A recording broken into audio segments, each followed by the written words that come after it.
Hello, everybody, and welcome back to another exciting episode of the Christian discussion round. I can hear myself. I can hear myself.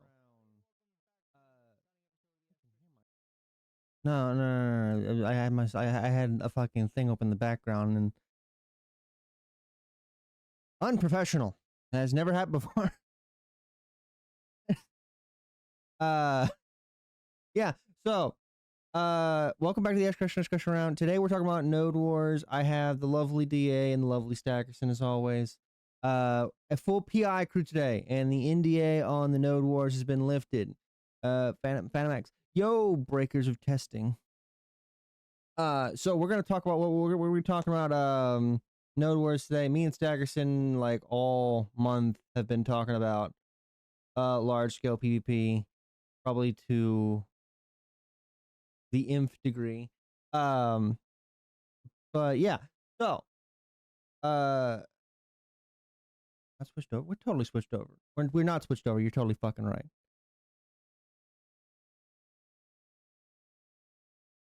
The camera, the camera was not switched over. You're totally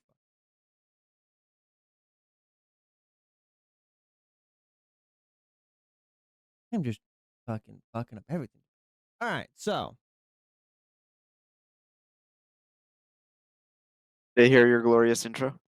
yeah, the total. I muted myself. I know I did that, but yeah, we were the cameras weren't switched over yet. Got it. So, the fairly sure they can hear my ass.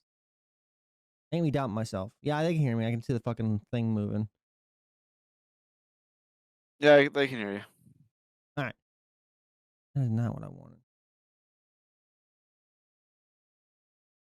All right, so, here confirmed. Okay, Planendorf. What up, Planendorf? Here, okay. Phantom.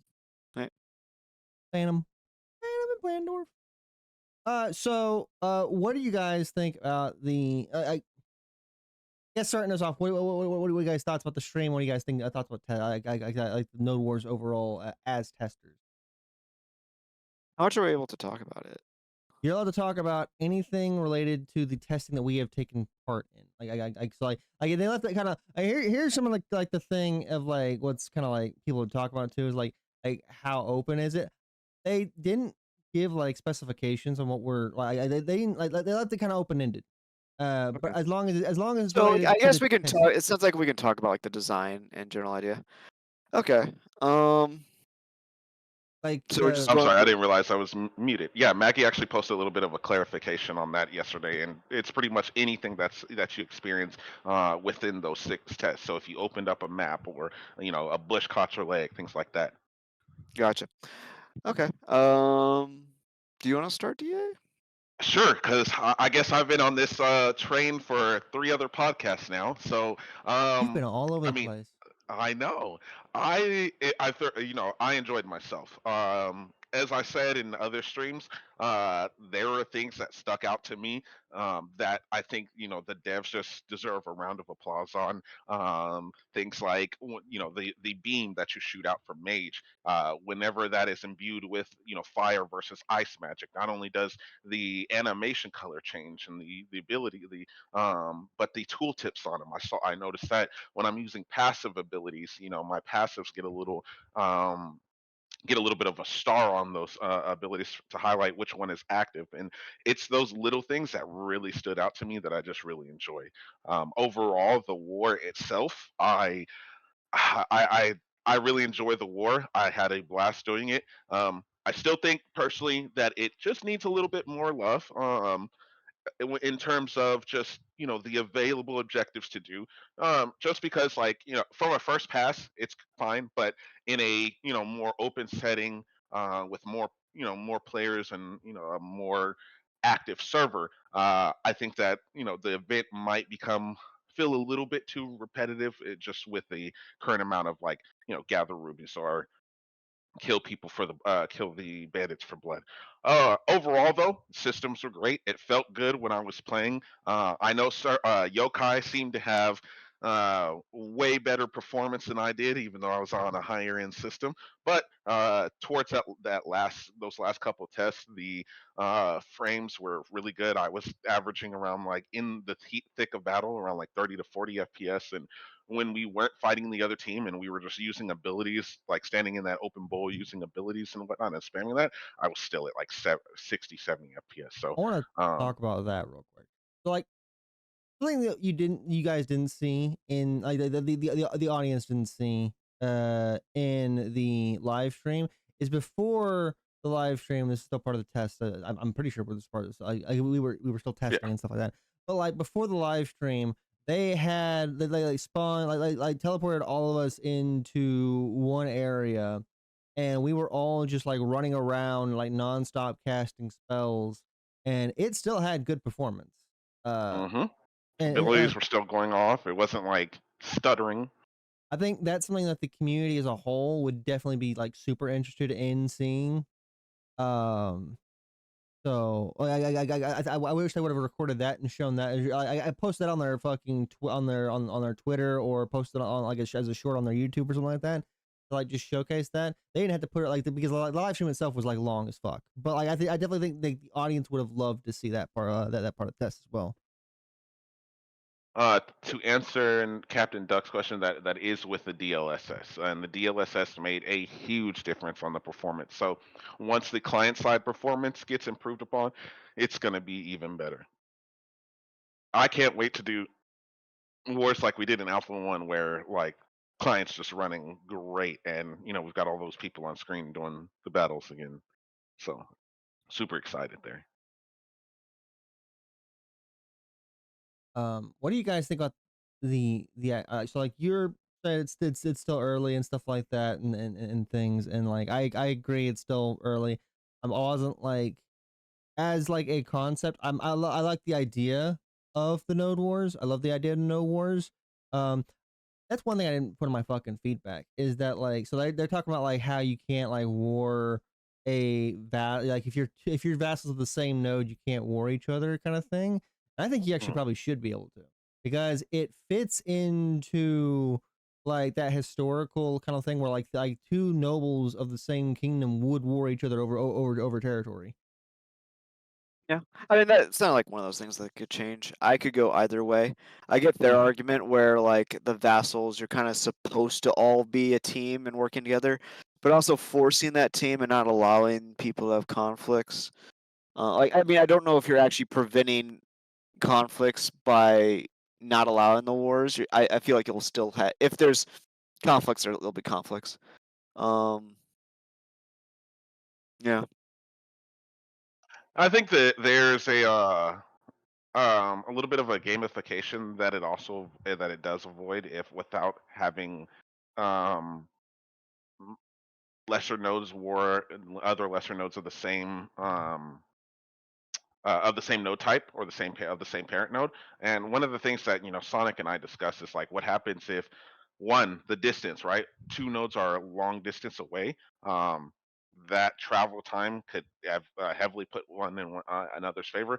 Another thing is like getting access to nodes. There are certain nodes, like, for example, the the node to bid on, the economic node, right? If I go into a lesser node that doesn't really have a lot of money, and I'm pumping in money to just grab mayoralship, and I know that somebody that I like, a group of guilds that I don't like, are Patreon guilds within the castle or within the city or metropolis, I could use that to weaken their node's influence over the world, and then essentially affect that node without having to go to war with them. So I think I think that is an interesting idea. I just think it needs a little bit of testing before we say like, hey, that should be a thing. Captain Duck says he thinks there should be a way to rebel. I also think that should it cost more than a normal node war. I think there definitely should be a way to punch up.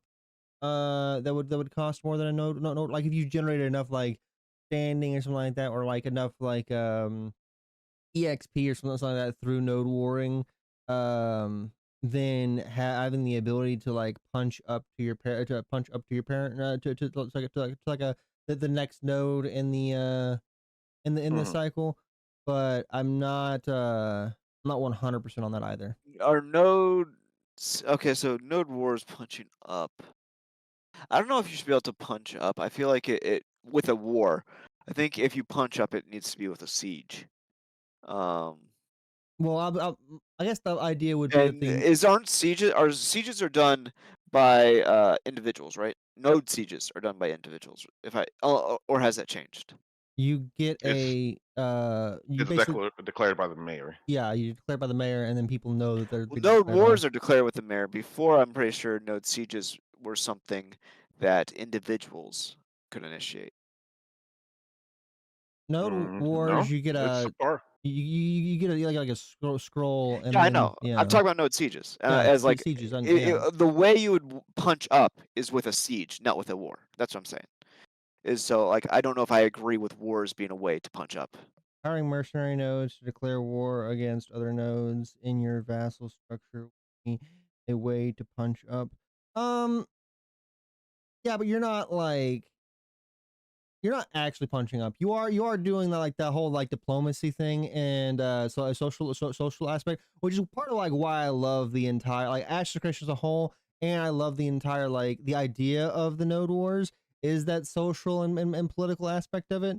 Like, are you going to war your neighboring node if it's the closest node that has like the ability for you for like you specialized in crafting the crafting armor, and they're the only node that specialized in like the closest node that specialized in crafting potions, so you kind of need that node to still be still be able to like are you like defending that are you helping that node out during the wars, or are you do you actually want to war that node?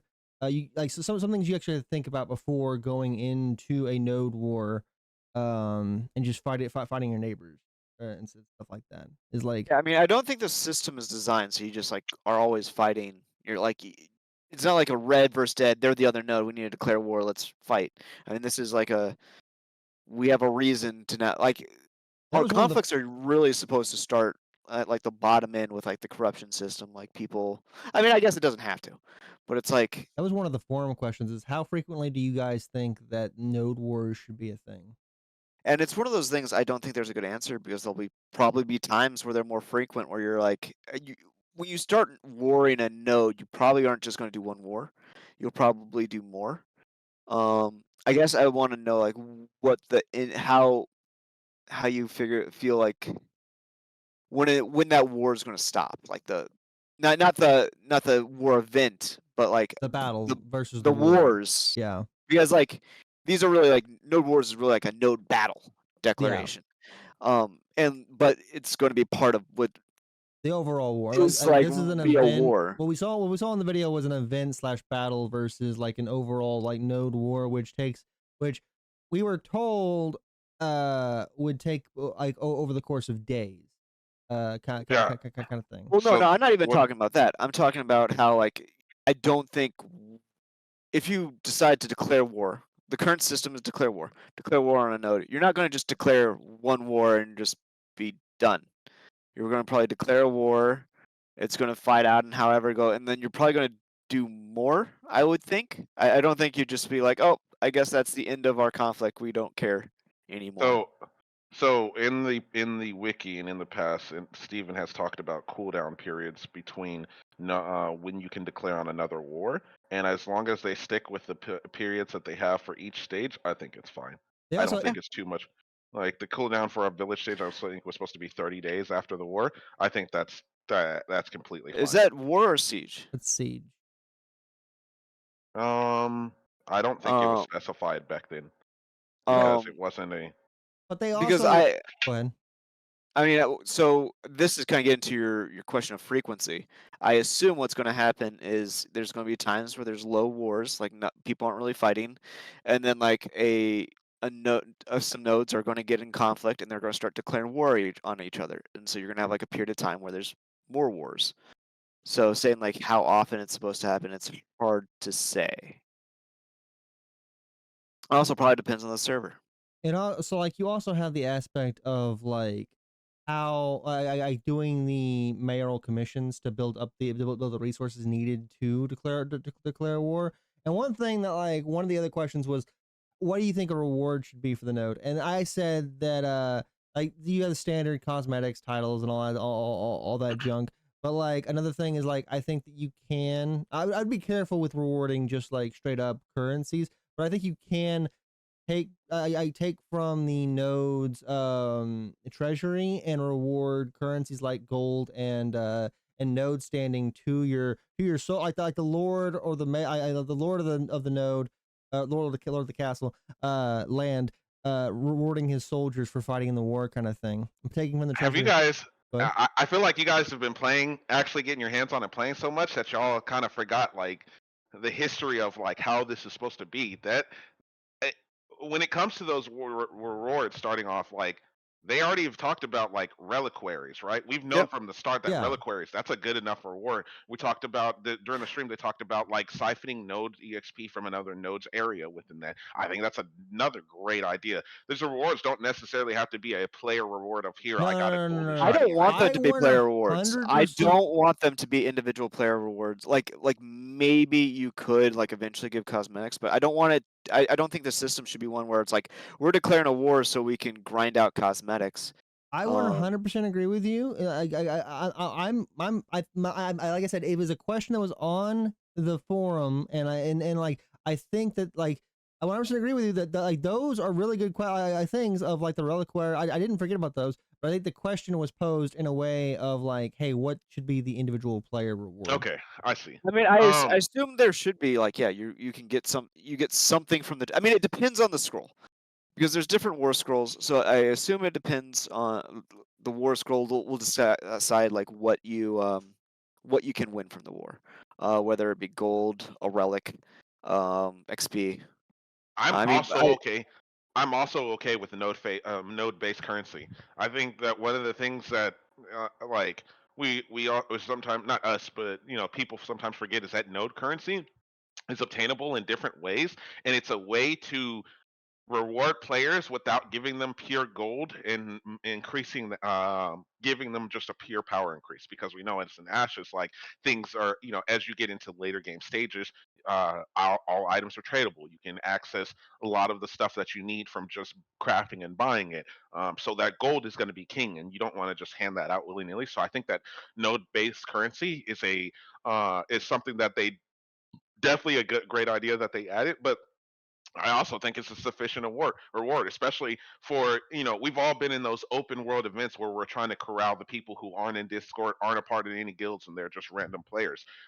Having those players have a reward that they can come out and be a part of and get those rewards from is a great thing. And I would like to see the citizens of whatever node that I'm in be rewarded with that currency for showing up, because sometimes it's such a pain in the ass just to get the randoms to come and be a part of that event. So yeah, I'm all for node based currency as a reward, as well as like you said, cosmetics. I think cosmetics is fine, bro. If you get a little sticker, it doesn't necessarily have to be a new piece of like shield cosmetic or armor cosmetic. It could be tattoos for your character. It could be things you could put on your armor, so you can put like a little bear claw, a imprint of a bear claw on you.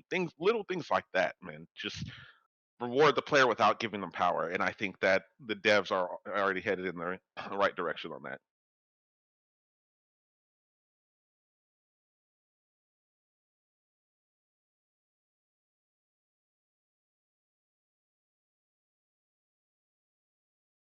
yeah, I think that's just the thing you need to watch out for is like make sure that people aren't just declaring wars because you want to incentivize people to participate, but you also which balance that with encouraging people to. You don't want people initiating these wars just so they can get whatever little rewards these are, if that makes sense. I hear you in Discord.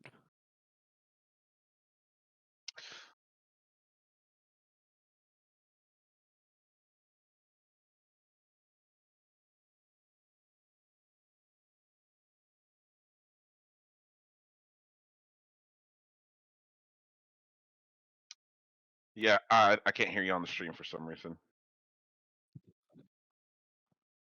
I assume like you'd want to kind of, if possible, reward them at every level. Like I mean, I guess I don't know if rewards are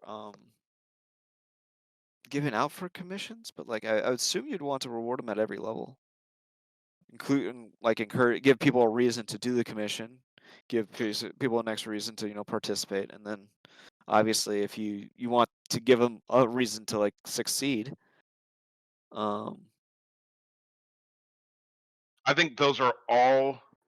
So when you talk about the war, completing the commission, participation, and victory, I think those are all great reasons to reward Uh, somebody, and I think the ooh, reward should obviously scale based on the completion of it. So like completing the commission is why is a that little bit of a lower happening? reward than the actual outcome victory of the entirety of the war, or participation within that is a little bit Blah. under just the completing the commission. So like if you participated but you didn't win it or you didn't complete it, you still get a little bit of a reward. But I think all of those are great ways to um, I think all of those are great steps to which you reward those players. And Which is weird why as it's to doing how, that. like I said, I think you guys are Oh, it's a kind of lot already on the quieter right track when it apparently. comes to node-based currency, cosmetics. You can do tattoos for the players, little exclusives, a title, they defended the war and things like that. And um, I think that's what's really going to kind of play into the dynamicism of that war. Woo. Um, Another thing that um, so another thing that you could reward, and I think this is also kind of plays into it, is that um, we've talked about in the past. When you join a node, there's a little bit of a um, kind of like a faith that you have to put in. You have to put in work before you can just become a mayor, or so we've talked about in the past to like vie for mayorship, right? So somebody can't just walk in, say I have ownership, and put me in the race, right? There's a little bit of a build up or some service that you have to do within that node. I think for the people who kind of lead those raids, or Arcage had a voting system. And you could basically vote people that weren't yourself within the raid as a kind of like a hero. And the more people that got in the way that worked in Arcade, the people who were in chat, spamming everybody to this point and pretty much just doing relaying everything that you'd be saying in a Discord in chat and moving those troops. A lot of people really appreciated those Ah. people, and so they got Ah. voted up for rewards. Yeah, you can gamify it a little bit, but if you're being able to choose like the top 5 like contributors to that war Boom. that people can vote on, and then giving them a little bit of like, hey, you've done this in service to your node, pushing them a little bit closer to being able to like go for vie for mayor or whatever it is that faith Ah. or contribution system Why is is, it giving them points into that category. I think is also good for those players who go above and beyond and kind of lead the troops in chat. And in other games that we played, it's just not only been a very well liked system. You can ask Steven about the hero system in Arcade, but ah. it really does feel good as a player to be like, this guy was in chat just leading everything, and in knowing how much of a task that is, or like with the in-game VoIP, if somebody's shot calling and giving like good orders, like being able to kind of just upvote him. I think those systems are also really good. I think like that what you just said is like what like makes large like at least like one of the questions that was also on the forum was uh your thoughts on mass PvP, like large scale PvP. I took it as large scale PvP instead of like just ball versus ball PvP. Not to say I don't like ball PvP versus ball PvP either, but like that organization, that logistical side of things, that I you don't get that in any other fucking kind of PvP, which is why I love be like PvX PvP MMOs so fucking much. Uh, and like why I definitely think there's a difference between good mass PvP, large scale PvP, and bad large scale PvP. Um, not to say that like I said, not to say that ball versus ball isn't like can't be fun. It is fun. I just think that like if it's like your mainstream diet, it can get stale after a while. Like I actually fairly quickly. So you Uh, need that more like you need like those more those castle sieges where you have like a bunch of different points that you're fighting over, the more strategy type of thing, instead of just like going out and doing Halcyona in Arcade for every day. So like I really like the large scale PvP currently in AOC. It really does feel good whenever we're in those battles, even without having a bard there. Just the cadence of those battles do feel really good. I think that the only thing we kind of haven't seen, and again, this is not any of their Intrepid's fault, it's just because of where we are in the stage of development and what we've seen so far. I think that what we haven't seen is how the different comps and builds um to play that kind of tug of war game. Hey, these guys brought more ice and AoE CC, but these guys brought more like backline dive, and like how do those comps play against each other? And you can start to see kind of some of that kind of shape based on like the comps that we were building in PI, right? We noticed one of those fights. We noticed we had too many melee, and we pulled rain back on the melee. In earlier testings, we seen that the fighter was really good at the backline diving and kind of going in. Which as a fighter main, take me back, man. I love when I can play a game and melee doesn't feel like I'm just getting, oh, he touched the front line, CC him to death, and then nuke him. Um, so I really like that, and I want to see a little bit of that going forward, but especially with like CC breaks and stuff like that. But I think the overall cadence of the large scale fights feel really good, and I can't wait to see how that gets expanded. One of the things that I really find interesting that I actually think is a good thing is how mana management plays into these fights. And it's there were times where we would gain momentum on the team, right? But like in other MMOs, you gain momentum and you can keep that momentum up for X amount of time. Sometimes it's 2 minutes, sometimes it's 5 minutes, depending on how that game does mana management. And so like I really liked it. Really is nice to see Ashes of Creation at an early stage already have that cadence. And one of the things, in the middle of that kind of like momentum, like right as we got it, we all had to stop for mana, right? Like it was like either just run in and die and respawn, or sit down, hold the line, and regen your mana because we are all out of it.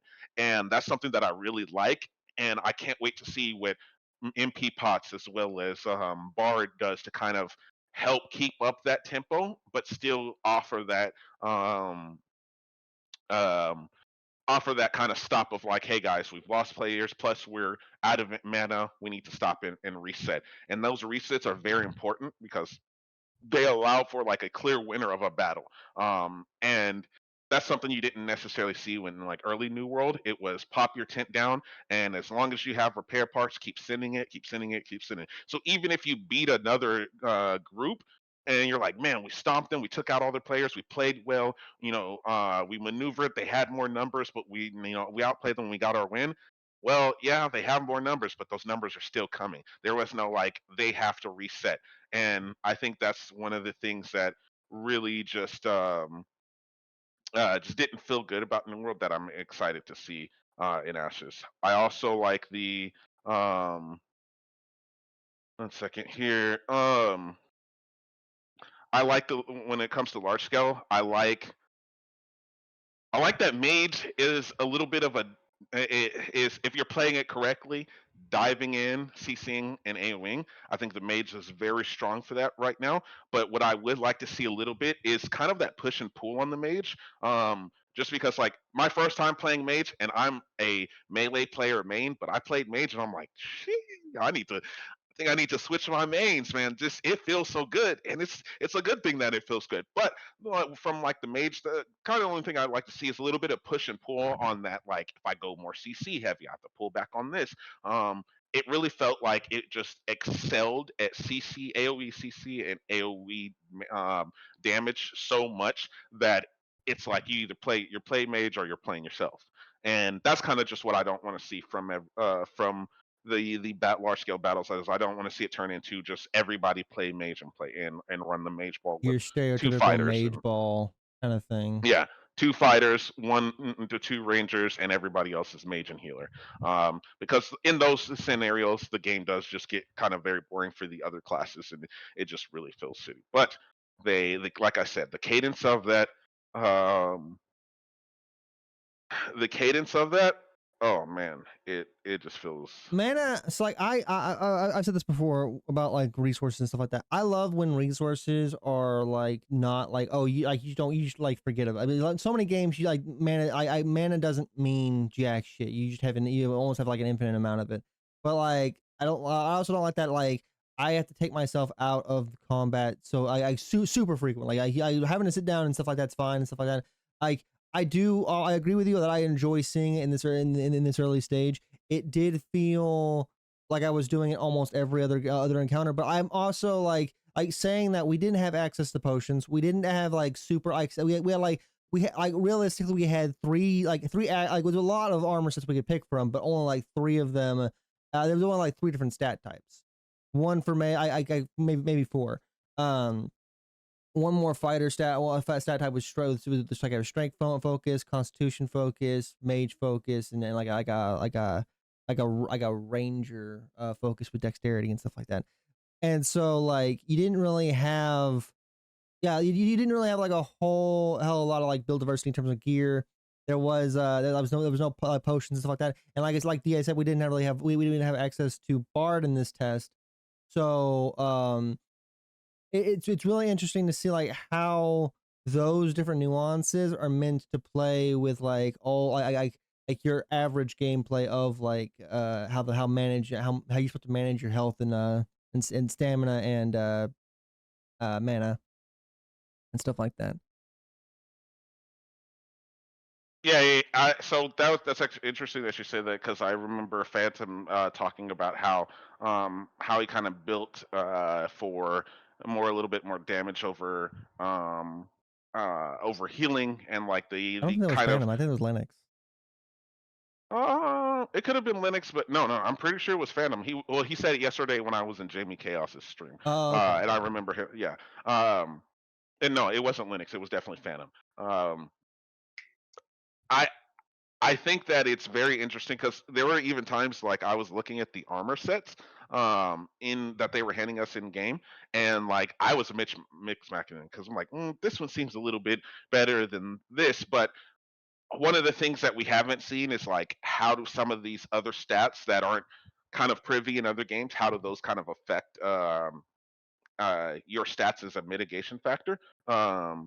As Or not a mitigation, but like a modification factor. So, for example, like Dex affecting heal crits, things like that, right? What does that Constitution do to me as a melee? I think you're talking And about like double or triple dipping into things, and like some of the stats do that, and some of them like you're saying like it feels it's hard to tell right now because we haven't really had a test, but like intelligence as a cleric, you can definitely feel it because like intelligence, you're triple dipping really and truthfully because it determines like your maximum mana. It determines how your heals are based off of intelligence right now, and mhm. and also your damage as a magic dealing class is determined by intelligence. So intelligence right now triple dips.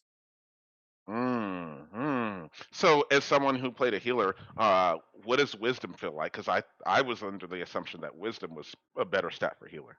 Uh, you mean mentality? I think that's what they called it. There might be mentality, but I thought there was a wisdom. I'll have to look at my notes again. I will also have to look at my notes. I don't remember what it was called. I think There's 6 of them, right? yeah, there's six. There's So six. Of them. intelligence, mentality, and wisdom probably. I wouldn't be surprised if that was the 3. The stats we realized Constitution was definitely one. Because it's Constitution, strength, Willpower. dex, con, strength. and then Willpower, I believe, is one. or maybe it's willpower. I don't remember. Yeah. I'll I have to was go look at physical the notes. stats the whole time. Yeah, I'll have to go look at my notes and things like that. But like right But now, your heals stack off of your intelligence. mhm. That's very interesting. It's the first game that I've played where int is for healers. It's usually like a I don't know. That's the plan overall, but right, that is just kind of how it operates right now. I mean, I guess you kind of want to. So healers can do damage. You don't want to force them into like building their gear either healing or damage. Allow them to do the same, and then make their spec be what actually decides if they're more damage or more healy. Yeah, I would say the gear should complement the kind of build that you're going towards, and I think once we kind of see how crafting affects like the imbuement of magic and different things like that on that gear, I think that's when we'll really start to see that shine. But it is really nice to see when they talk about different play styles and how you want to play and building your character that way. It's real that becomes very apparent on classes like the mage, where it's like I can be the mage, or I can be the backline dive mage versus the behind friendly lines and casting spells from afar. Stephen very much with that staff plays the kind of afar mage, but I don't think it's where too this far either. Some people ask about like distance, and I don't think it's too far. I think the mage has like a nice like mid balance as well. Yeah, I would say the range on the mage is actually pretty good. As a fighter, right? I have the choice of like, oof, do I engage this guy or do I, close the distance? And one of the things, another hats off to the developers, but like the the ability to close distance or open that distance on fighter feels just really good. I don't feel it is so nice to play a game, and round of applause, chef's kiss. It's so nice to play a game. Whereas at melee, I don't feel like I'm constantly chasing after rangers and mages. Like it's just an uphill chase battle. Rangers definitely have that mobility advantage, and I think that's completely fine, especially when it comes to just getting on different types of terrain or keeping the distance towards from me, unless I feel like unless like the ranger's low on HP or I'm in a just really good advantage, it's like maybe I don't want to take that fight. But then like I also don't feel like everything that has the capability to shoot me at a range is just like completely powered. That was um one of the things that I saw people complain about on the forums and on the Discord is like people didn't like the fact that the ranger was like on like up in areas that they thought like you shouldn't be able to get to and stuff like that. I actually love like the mobility and like the fact that Ashes of Creation is playing with verticality a lot more than I think that other games like really like try to tackle verticality. Um, and it's not just like they're like, oh, Ranger's the only one that can get in those places. Other classes can get into into those places. Fighters charge is designed so that like you can easily charge a ranger if they're at their edge. So yeah, oh yeah. and plus like if you charge up and then sometimes you just have to grab the wall and you're up in their face. So like don't think I ever engaged a ranger where they pulled some tricks like that, but I was always able to stay on them. So How did you guys feel about the actual like objective, like the Node War itself, like the event we took part in? I mean for me like okay, the mechanics of the event are fine, I guess, but like the event itself kind of feels like random. Like, what's the point?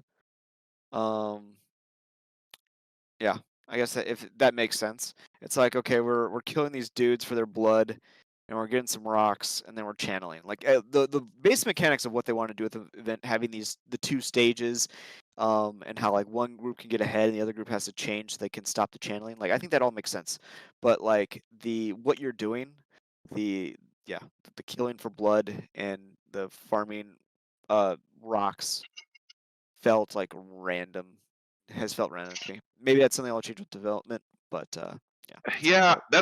that's kind. I agree. That's kind of where I stand. Like, I really don't want to take away from just like how awesome of a job the developers have been doing with that, and what kind of we've talked about as far as like improvements on that. But like, it just I I I know a lot of people when they think no war, they think at the castle gates and this big ass grandeur castle fight, which that's not what the entirety of that war is. But when it comes to that node war itself, I don't know. It's the like McStackerson said, the different ruby locations and the different guard locations to get that blood, to get that rubies.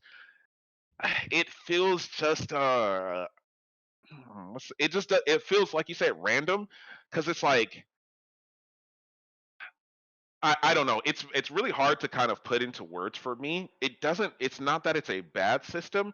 It's just it leaves a lot to be desired, and I'm not 100% what the I don't answer think to it that really is. like it's like it was a fun game mode, like kind of, but it just felt very like yeah, I guess just Kind of like random's a the only BG word. arena. Yeah, yeah. The word random's the like I guess to contrast it, an example I read online was someone said like a like econ node or some node focused on like mining. I guess that's the easiest way to say it. Like a node that's focused on mining. Like that's not really a thing, but say there's some node and it's famous for its mines, having objectives around mines. I don't know how you would translate that with the current node system, but like something have objectives around some points of interest that are relevant to the node. Like this castle um didn't feel like we were like fighting over a ruined castle, killing some poor random bandits that um Landorf yeah. says, critique away, fam, if you guys don't give us honest feedback about what you didn't like, then this whole open development thing is useless, is less useful, and it's not easy to do, lol. So please give a critique.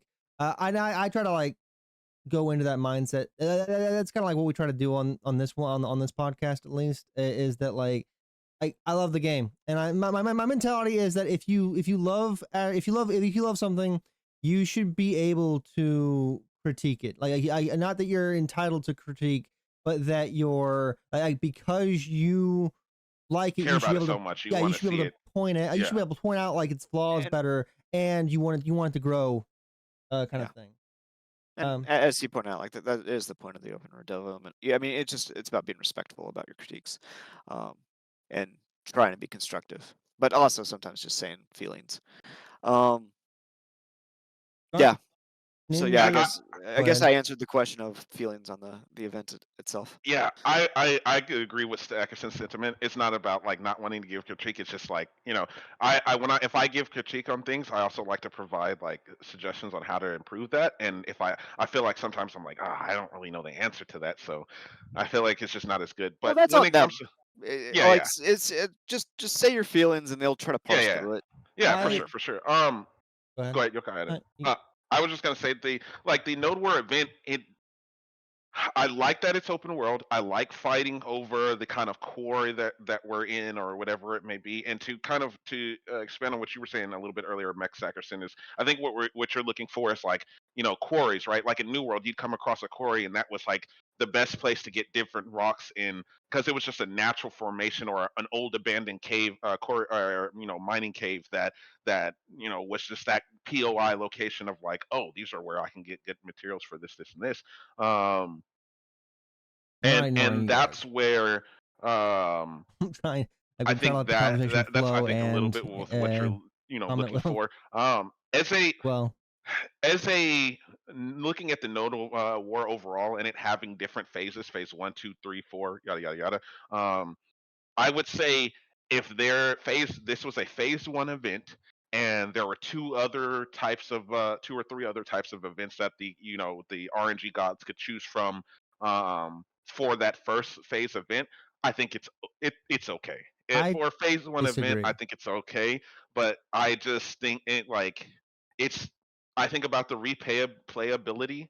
Um, the replayability on that event, and I just don't think it has a lot of replayability. I think like after my second or third time doing that, or if I putting my shoes in, not a lot of times we put ourselves in the thought of like being the victor of that war, but as a losing a couple of those wars because maybe my node isn't as strong, or maybe we don't have as many kind of like PvP focused groups within that, so we don't have the same type of like coordination and the same type of like coordination and what do you call it? Just like um uh I can't think. I'm having a brain fart here. Um, like just the same type of planning and things like that. Like organization. That's the word I'm looking for. It doesn't feel good as an event to want to go to if you know that your node is on the kind of weaker end of that. Um, Planendorf says he likes the point about the location feeling random though. Territory feels like inherently useful and related to the node, but I get how it doesn't feel super connected. That would have made the Highwayman Hills feel like a less random target. I think the Highwayman Hills definitely feels like a random ass target. I don't know why we're fighting highwaymen for their blood. If it's the God Spike we're fighting over, I think it would have been made more sense to like be fighting like mana, like essence infused fucking animals or monsters or like cultists or something like that. But like when I'm thinking like a node war, or I'm thinking like territory struggles, I'm thinking like two territories fighting over the rights to a gold mine or something like that. Or maybe since Yeah, it's Highway Hills, maybe if it was like a farm or something, like maybe with a massive windmill boss. I Um, go ahead. but yeah, I guess maybe that would thematically make it look better. Um, that's the I only thing was I can't think. I just know it seems random. I'm not really sure what the solution is, but So I think what, as a player, what kind of draws me or what makes me feel like this is an area part of this node is like how invested am I in that area, right? So like if it's a good spot for that's normally good for grinding rubies, if it's a spot that's good for farming like monster farming, right? You know, playing getting in a party and kind of nestling somewhere in the world and just farming monsters for that EXP. If that's naturally a spot that you already want to protect, that's what really kind of gets that connection to the players as far as like uh you know I like how do you know why do I want that, why is that place important to me? um well, I yeah, think like a Phantom said, there kind of be a way, there needs to be a reason to kind but of want to take it or owning it. I kind of want to um say something to that. Well, because but you're not really taking it. It's not like you now control Highway Hills. So I think yeah, that's kind of the awkwardness of it. Like if it was like a situation where you took the point and it was yours, and maybe that could be like what these things become, where they like bend you these EOIs, which if it was like a legitimate yeah, castle and you like took that castle and then you held the castle for like the portion of the war and maybe got some benefit, like maybe that's what needs to happen. you know what, Else I think go ahead, go ahead. thematically, like I mean, that's the thing though. Like you do right now, the way it works is you do the objective, and then the win just gives you a little tally. It doesn't actually. You're not actually controlling that zone, or it has any. In my understanding, it has no effect on the war besides being a little tally that says you won this. That helps you with the progress of the war.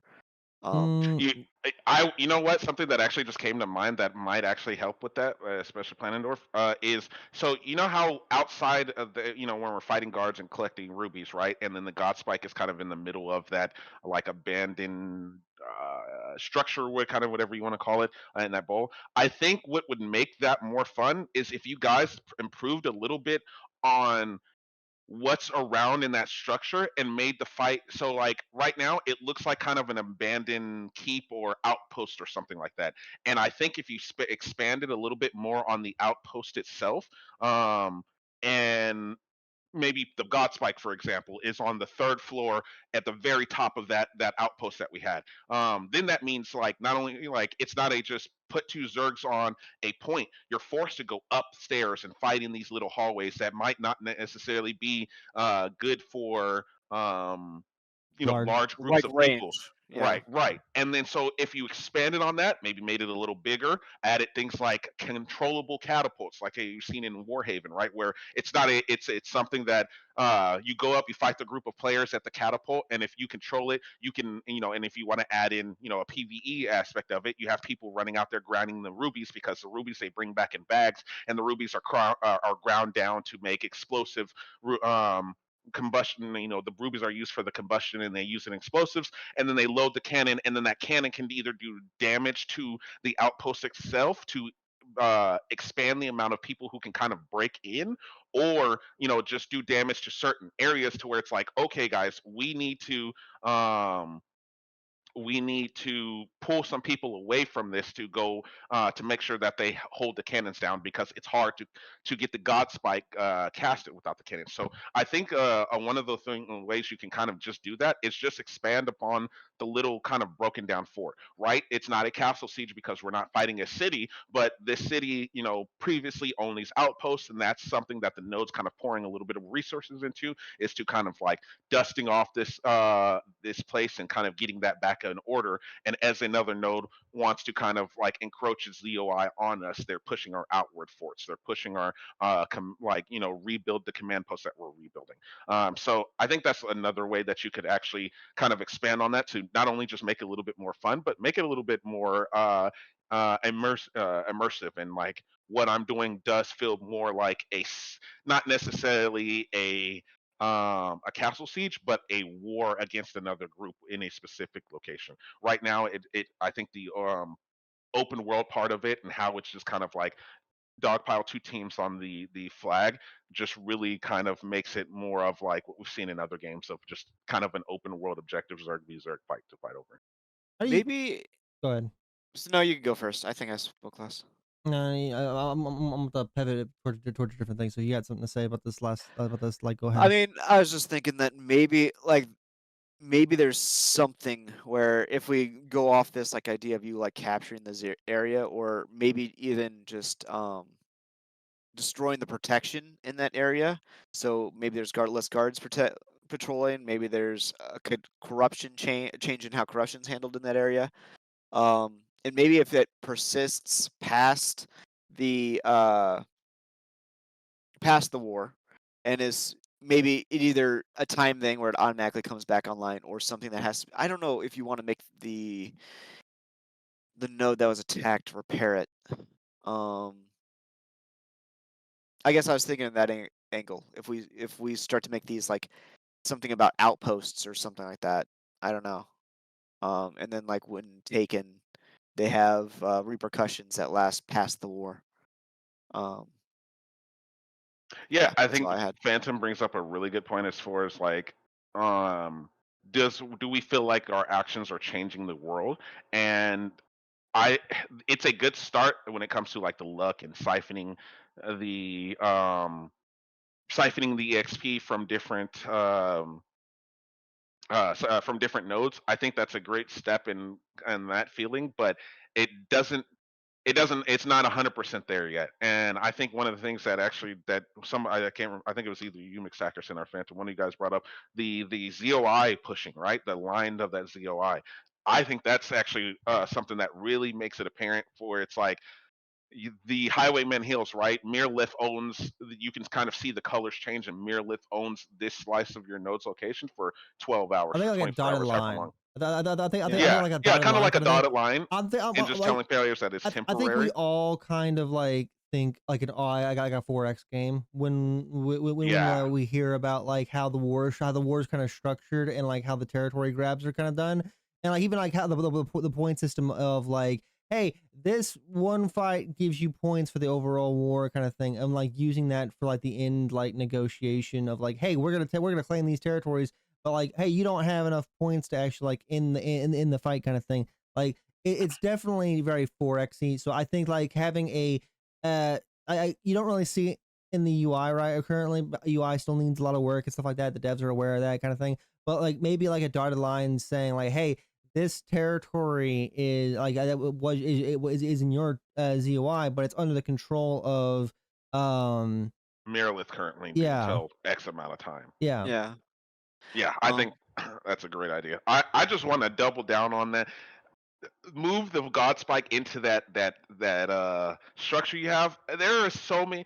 I was fighting a couple Rangers in there, and I'm running up in there, and I'm like, man, there's a whole big platform in here. You could do another story of this, um, I honestly think that's where the God Spike really should be, because it's such a good structure that just gets no play because it's no reason to go in there. There's no monsters in there or to get farm blood from. There's no scholar in there, and that's kind of obscure from the battle.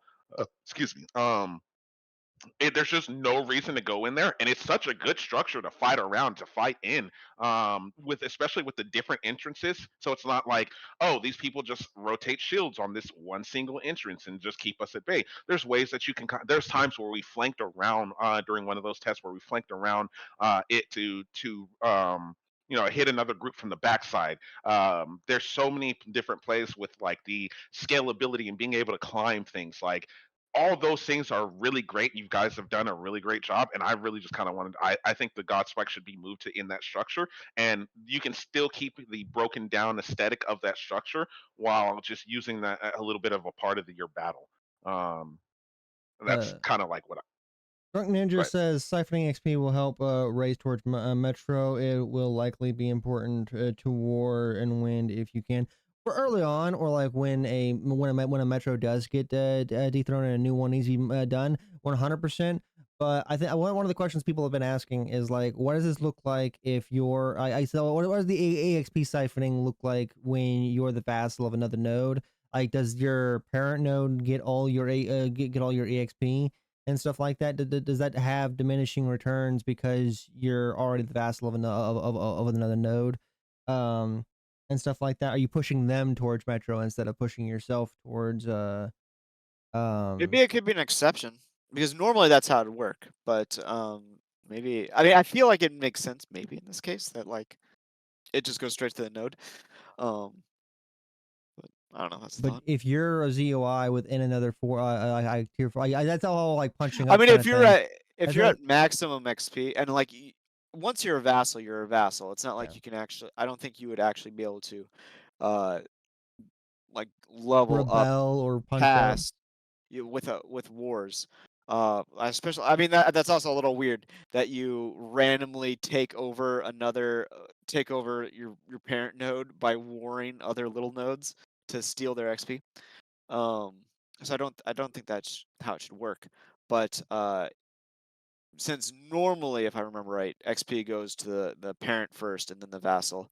Maybe in this case, it could just go to the vassal if the vassal's not at max XP already. But the vassal can't level up, so the EXP doesn't really like do much for I mean, them. if there's a case where they'd want the XP, Yeah, you need to make a case. Yeah, that's things you need to make a case I for the assume XP. they would. I mean, I assume they can. The XP still eventually starts going to vassals, so I assume there is some reason for them to have it. Whether it's just so they're in a better spot if their parent goes down. You can But also just change it to where like if in instead of a vassal state, like essentially like you can just change it to where like if that node is already a vassal, you just change the rewards from like node exp from that zone to maybe resources, right? Like the resources that a percentage of the resources that is gained within this area get automatically contribute to the stockpile of the that to mirror lifts resources. So when you go to institute a policy and you need 100 stone and 200 wood, maybe I only need 50 wood because we've got extra in the coffers from what we've siphoned off that zone. I mean, I assume if sorry to Phantom's question. Yeah, I assume if non-citizens can do commissions and it's a commission that allows you to get the war scroll, then yeah, non-citizens could technically help you go to war. They That can would help be you kind of go to war, random though. but I saw they commented on this during testing and stuff like this. So like the question was a question for the team.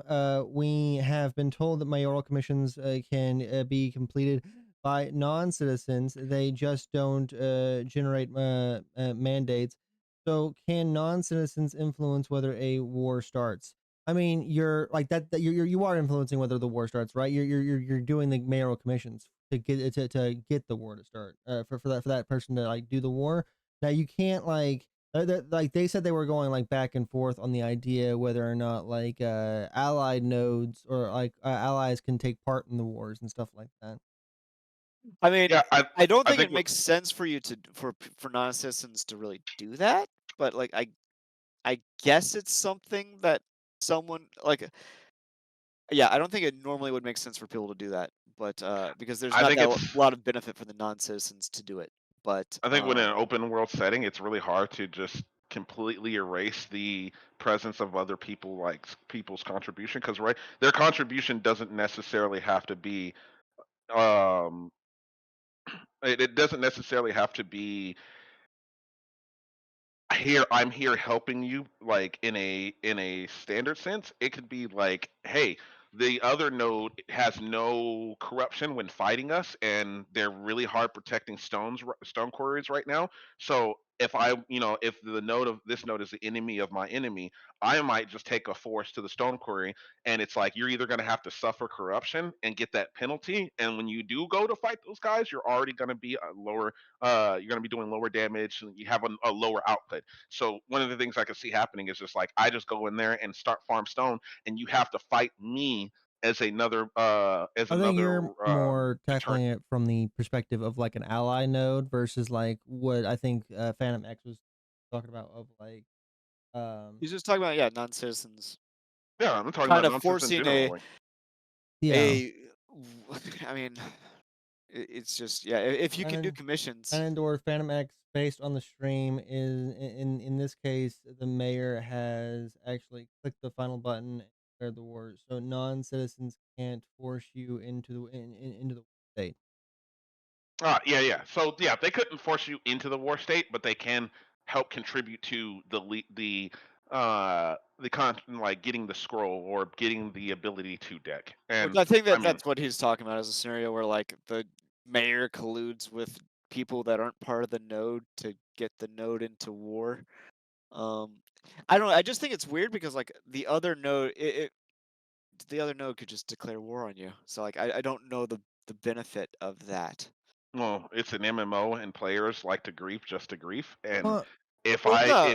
no, if Well, you're no. I'm the saying there's already mechanics for them to start the node. if you guys are so like think of it like this, like so like you're you're visiting like trader to a city, or you're an adventurer, like your contributions are still going towards that node, making getting economic strength, or like getting like war ready and stuff like that. Like you're getting like as an adventurer, you're doing the or like a visitor to the node, you're just doing the mayoral commission because you're getting a reward for the mayoral commission. That's still making a contribution towards that person going to war, like whether you give it much thought or not. Like it's not like, oh, I'm just an ally of the node being I'm giving it like a whole hell of a lot of thought. It's just you're doing your daily MMO type shit.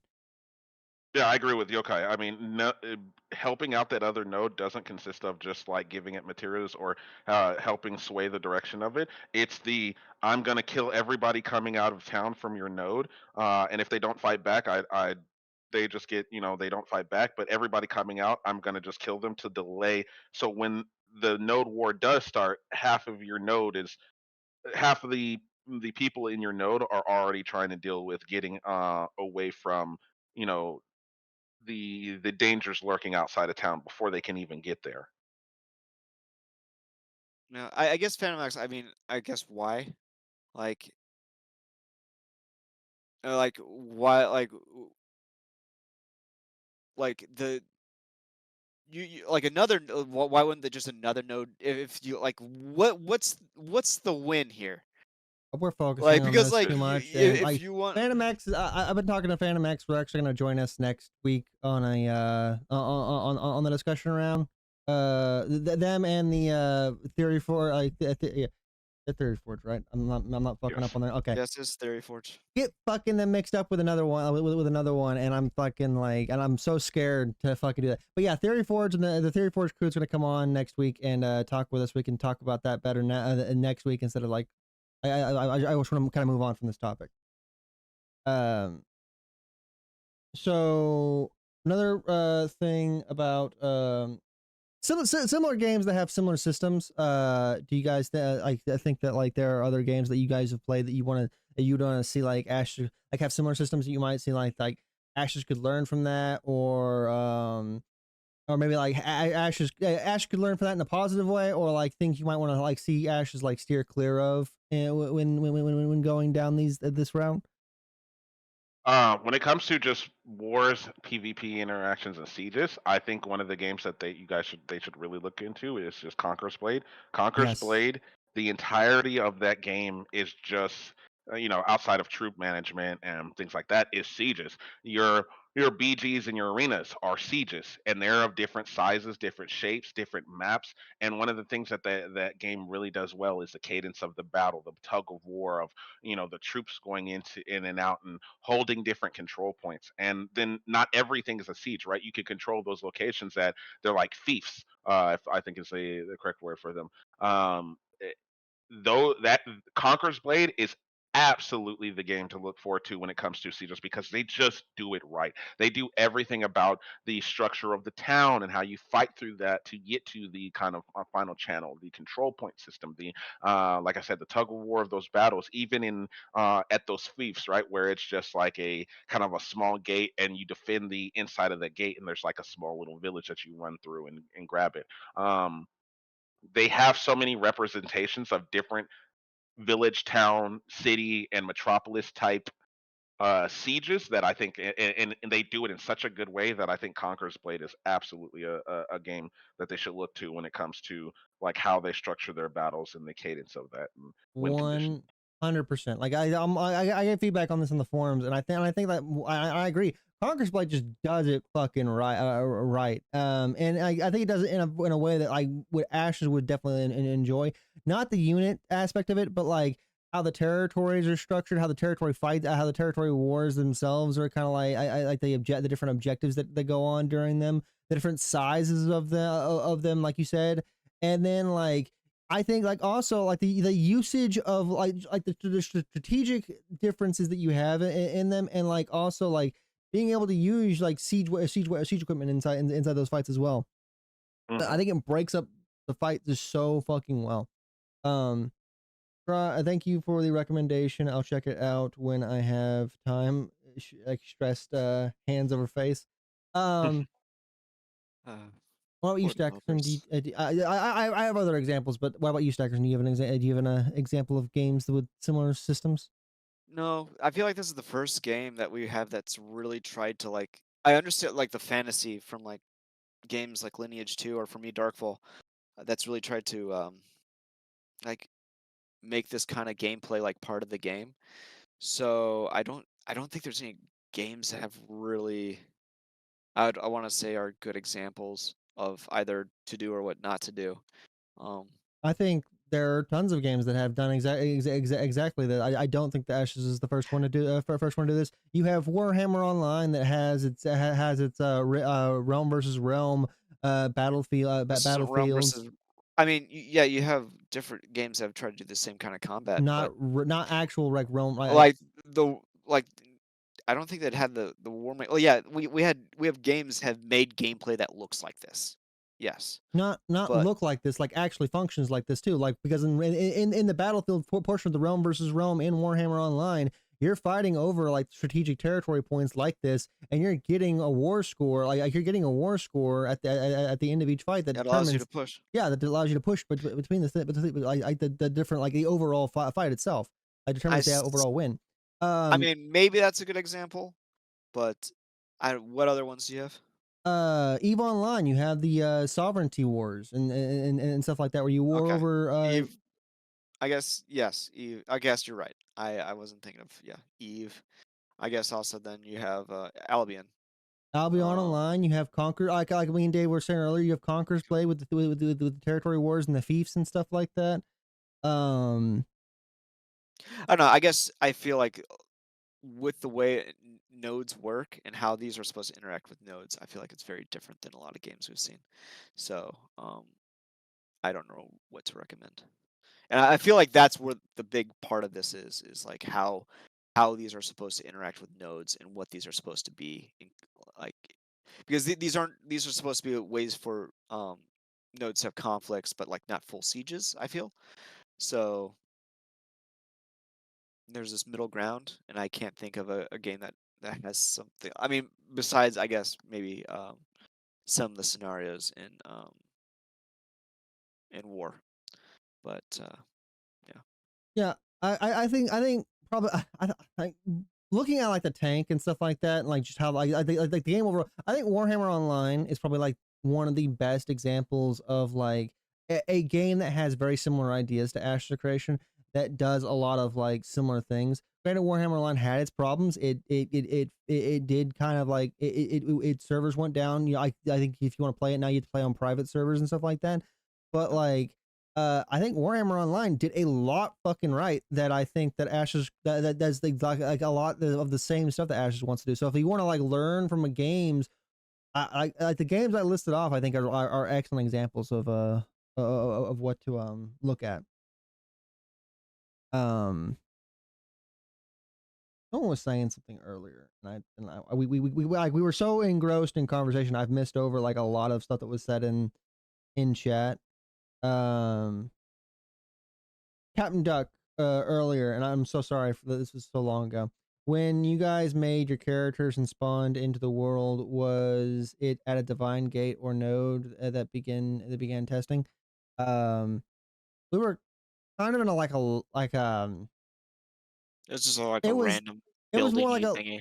it was It more like was a a starting lobby gate. area. Yeah, it was a starting gate. It was more like a lobby area that we eventually like. The focus was more on the nodes rather than anything else. So when we were doing this, we weren't like, oh guys, these specific testing, the one we're allowed to talk about, weren't like, hey, go out and do like basically anything you like, go explore the world or test out like hey, two classes but beat on each other and do and try to like break the game. It was more focused on the node wars and trying to figure out like, hey, is this fun? Like, wow, I balance. Like, do you guys enjoy this kind of game type kind of thing?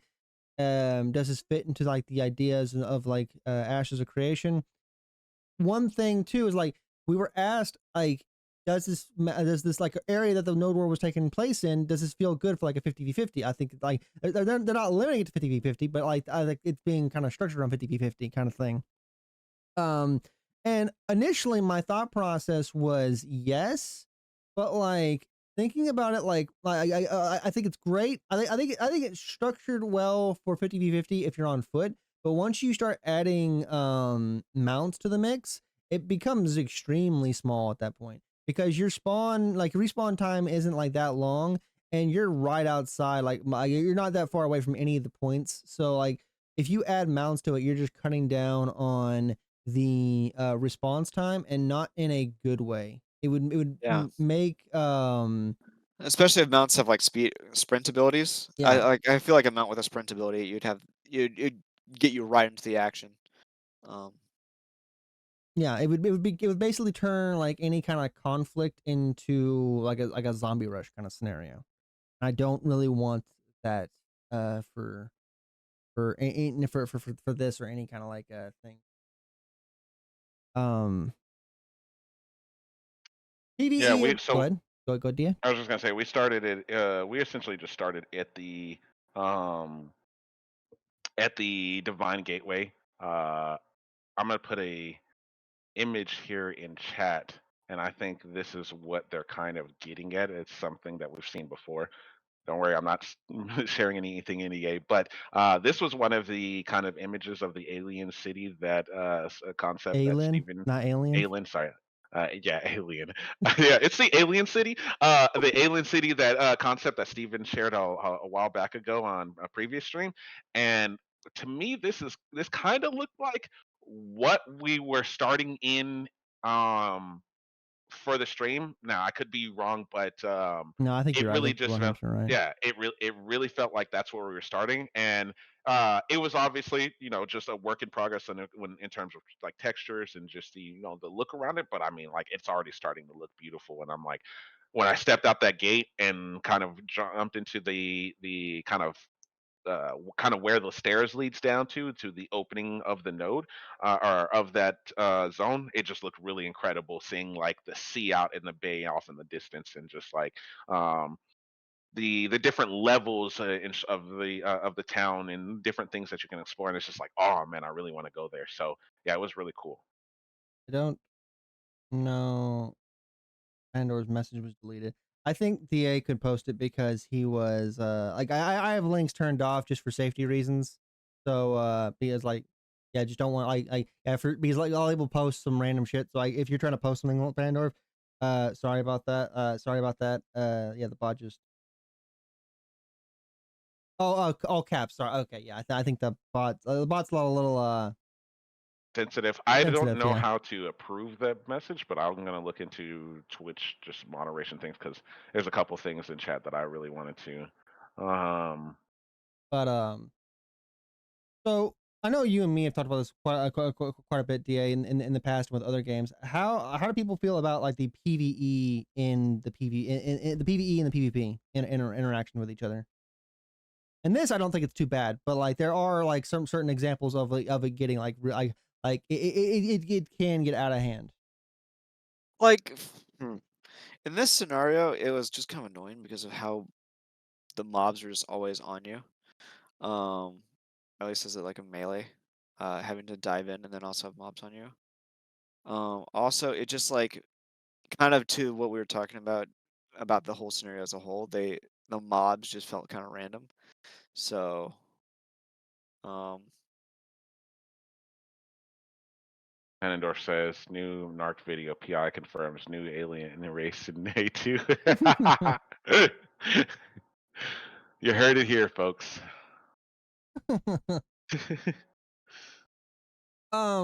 Yeah, so PvE and your PvP. I think that PvE is having PvE objectives in PvP is good. It can break up the it can break up the fights in a good way. It can be objectives that you can that fuel the PvP and stuff like that. It can be points of interest to have like a strategic value that add a lot of flavor to fights. But PvE can't overshadow. Like it can't be like, oh, we just like we got the Baron, or we saved up to get these knights that we need to win, kind of thing. It needs to like the focus does need to be around PvP. The opposite is true for PvP and PvE. Because like I enjoy fights. I enjoy PvE. It's having PvP over the over raids and stuff like that. Like I throw out the raid dungeons and over raid boss and stuff like that. But like more often than not, PvP like in those scenarios kind of takes away from the PvE fight, the raid boss fight and stuff like that. So I think both scenarios can be true. PvE can take away from the PvP, and PvP can take away from the PvE.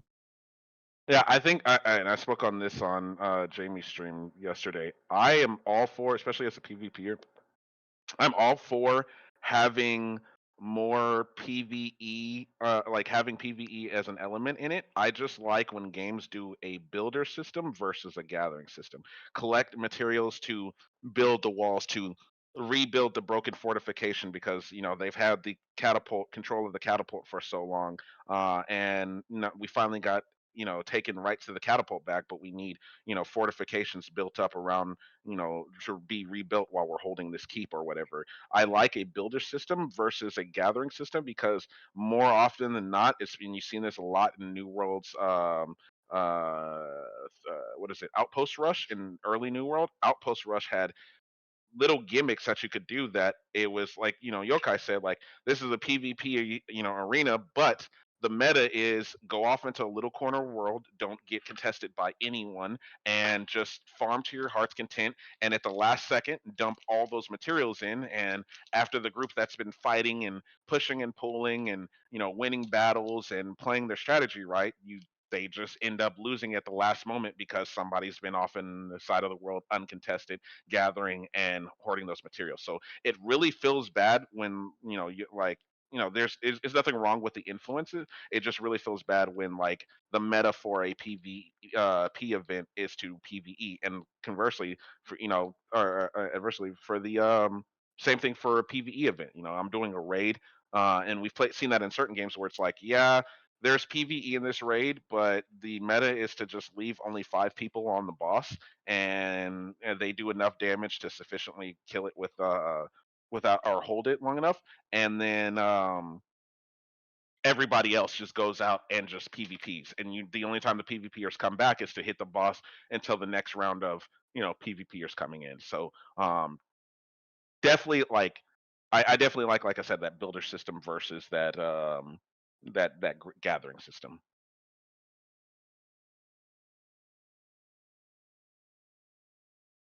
you know where this will go with PvE players, right? Just playing devil's advocate. Where does that go? What? Phantom in chat. Oh. You know where Yeah, we know. this Like, will go with PE or players, right? Just playing devil's advocate. yeah, I mean you're not Phantom, but yeah,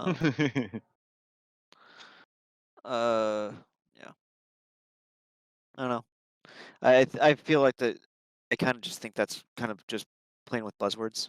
All right, so Like you're just for example, you're like, I mean, I kind of get the idea that like the main purpose of something is like one or the other, and you should kind of think about that. But to just be like, I don't know. I think you should definitely like look an event and how it's being played. And for example, in DA's thing, if you're able to do the boss with 5 people, but you kind of feel like the boss should probably be able to be done with more, like you should have to commit more people to it. And like that isn't an issue with PvP being present. That's an issue with the boss not requiring more people. And so you should like design the encounter around that. So yeah, I don't really, I don't know, don't really like the approach to that question. it's It's kind of just a matter of like, what is the PvE doing? Like, what are the pain points of the PvE? And like, having to gather stuff obviously is fine. I get the idea of having something for everybody, and everybody can contribute towards the overall victory. But like, there's so many instances to where like, because this PvE, I so like you can go all so there was one thing, like one of the questions was also of like a small groups participating in like large scale PvP. And like also PvPE, I think this contributes towards this PvE, very contributing towards the PvP, like this thing as well. Like you have a ton of different thing. Like it is about the objective of like what's going on. Is this a PvP event? And do you allow PvEers to how do PvEers kind of participate in this? And like you can go off and sneak like points of interest and stuff like that. Points of interest and a lot of stuff like that. But like you shouldn't be disconnected from the PvP entirely, right? And like the win goal, the win scenario, if the objective is PvP, then the win scenario can't be PvE. It like I said, you can't have the opposite either. If it's a PvE thing, you can't have and like I disagree. Well, like I guess I disagree because your example is a world boss, and to some extent, a world boss is a PvP I'm talking about a objective. raid boss, not a PvP A boss. raid No, boss. a world boss. I mean, a boss is an open world boss is. I mean, usually if PvP is present, that means that it is supposed to be, at least in Ashes, it is a PvP objective. Yes, it shouldn't be something that you can easily gimmick by having, as Dia said, his example, 5 people. Probably shouldn't be something, if the boss is designed for 40 people, you should probably have to commit that number of people to the boss to kill the boss. And if PvP is part of it, you have to find some other way to deal with it besides committing I've more always people. been a huge proponent of boss doors closing, and that you have a fight you have the PvP be the fight leading up to, throughout, like take that lava dragon that we did, and like how many twists and turns and different I think it's paths an you can option, take but to I get don't to the think dungeon. every raid needs to be designed that way. Like, I No, no, mean, no, true. that's saying that every raid has to be in a dungeon. Yeah, I definitely think there should be dungeon raids with boss doors, maybe even instances. Um, but I also don't think we should go down the route of like just because something's a PvE, an objective is PvE, that PvP. I guess if you get my point, where like I don't know. I think we're just like we're focusing too much on the words and not enough on like what's actually the pain. Like for example, PV, like what you said is PV shouldn't have to. Someone shouldn't be able to sneak off and win a PvP event with PvE, right? Or And win for PvP. but that example was like someone was sneaking off, like not really being around the main area. If someone was doing PvE in the middle of everything and people could have stopped him, they just didn't. Like, is that really a problem? Like, people could have Uh, stopped him. True, but it's I put on the the not. focus on the thing because like there, earlier on, earlier on in the testing, like when there was more like with the Ruby stuff and like with the way blood was structured, people weren't PvPing over like really the blood. People were just like farming the blood in their own little areas and taking it back to taking it back to their own. It didn't become until like they minimized the spawn zones and spawn rates of the highwaymen, that like people actually started like fighting over the The bandits. yeah, over, The mud. over the Yeah. bandits, yeah. Yeah, when it comes to just like the balance, the level, I think Yokai hit kind of like how I'm feeling with nail on the head as far as like I'm fine with either one influencing or being a part of that event. I just don't like when the win condition or the meta to win is in a PvE, the meta to win is just doing PvE and vice versa. Same thing to raids.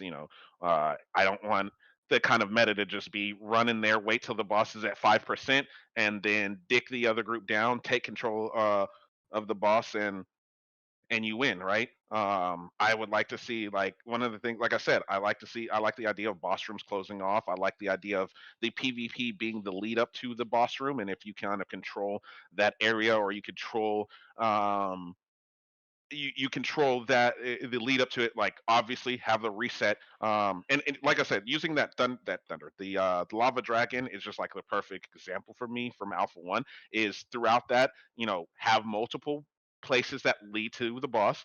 Maybe I take this route because it's a little faster, but I come across less trash mobs, but I have to do more puzzles and I have to do more jump stuff, and my pathing is slowed in other, or obscured in other ways. um I would like to see a system where it's like it's multiple paths, and then once you get to the boss, kind of the lobby before taking the teleporter to the boss room. I think it doesn't necessarily have to be a wall or a wall off, right? The teleporter to the boss room is a good thing as long as you kind of control that. I like the idea of, if you want to incorporate more PvP into those battles, there's no reason why you shouldn't be able to play ads. I mean, we've seen from in the early horde mode videos that the devs were playing with as different monster types, and monster corns are going to be a thing. If you want to incorporate those PvP into a fight, hey guys, phase 2, phase 3 is coming up, and it puts a little warning of everybody in the lobby. Any enemies who'd like to take over, let them control one of the demon knights of the demon lord in that phase, and he be a kind of like a monster that you have to take down. Then you have the PvE and the PvE element in of it. I'm fighting a monster or a boss in this monster, and for some reason he is really focusing our healers. Like, take him down. We are really off topic right now. Yeah. Yeah, I know. I'm sorry. I mean, I don't think we're completely disagreeing. I just felt like Yeah. we were playing with buzzword. I guess I'm saying buzzwords, just like saying, like, It's using hard not PvE to, and right? PvP, Because like, and I think it's a lot more nuanced than that. I yeah, think for sure. so. And like, for example, solving your problems isn't necessarily taking an element out. It's just modifying that element so it's not causing whatever you want, or unless that is an intended part of the experience. So. I agree.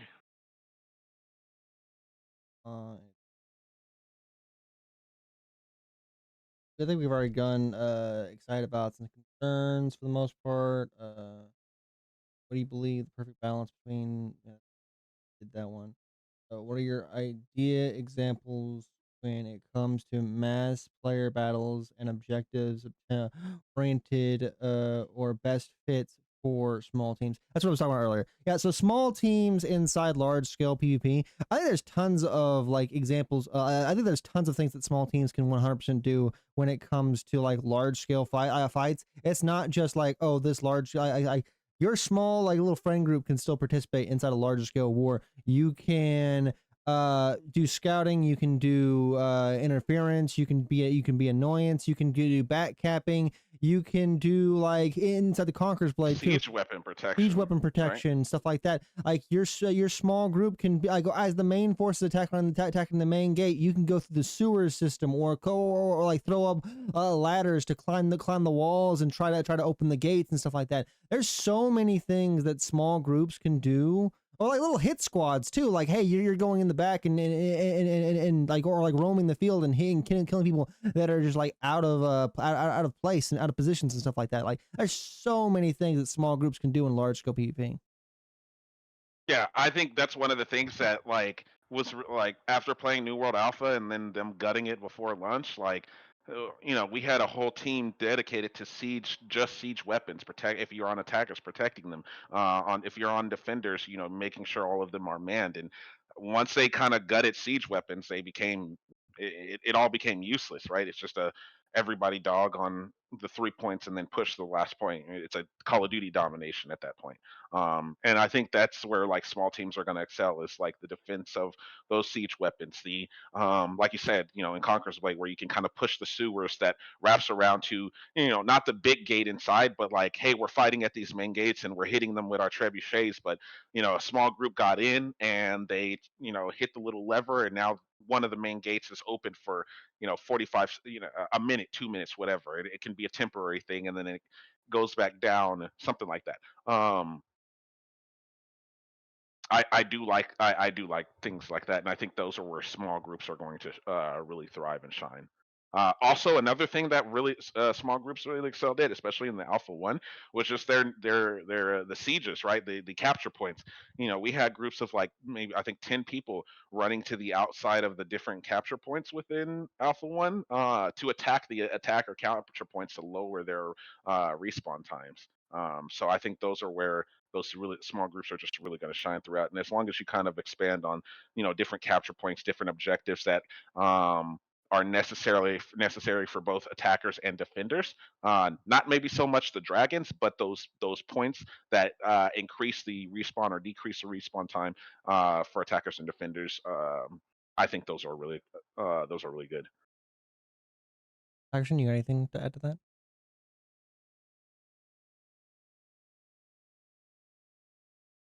Not really. All right. So we basically covered a lot of shit about about it. Do we want to go over like the classes and stuff like that? Because like I there was definitely some stuff with like tank and stuff like that. I have my own criticisms about like Claire. I like the classes. I've already given that stuff on the forums. Um, does anybody in the audience have any questions about about uh the Node Wars or something that the PI could potentially answer? I'd just like to say I really like the Right. direction that Mage Tank, pretty much all the classes are going in. I think the only thing that we're just kind of missing right now is just the depth of skills and the ability to kind of choose and make that, which, again, like I said in the past, comes along with just throughout the game development. Tank feels really good to play. It feels really impactful, but it feels like I'm either PvE tank or PvP tank, and there's not a lot of depth as to what type of PvP tank am I. Am I correct? Right? Like, am I the hold the shield up, push the line tank, or am I the deep dive? Hey, we pull, do the breath, the breathe in thing to pull people in, and then just the ground stamp to stomp them to create a clump for people to target acquisition, right?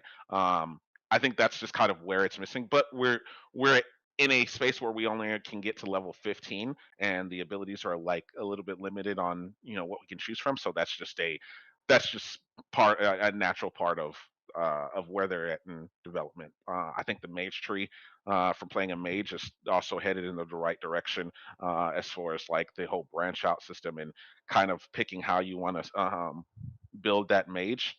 Fighter still feels like tree feels like it's a little bit in its infancy, just because like I'm forced to take things that I just don't want to get to things that are decent, or things that I'm just taking to kind of fill out my kit. So I think that's fighter. That's where the fighter love needs to be.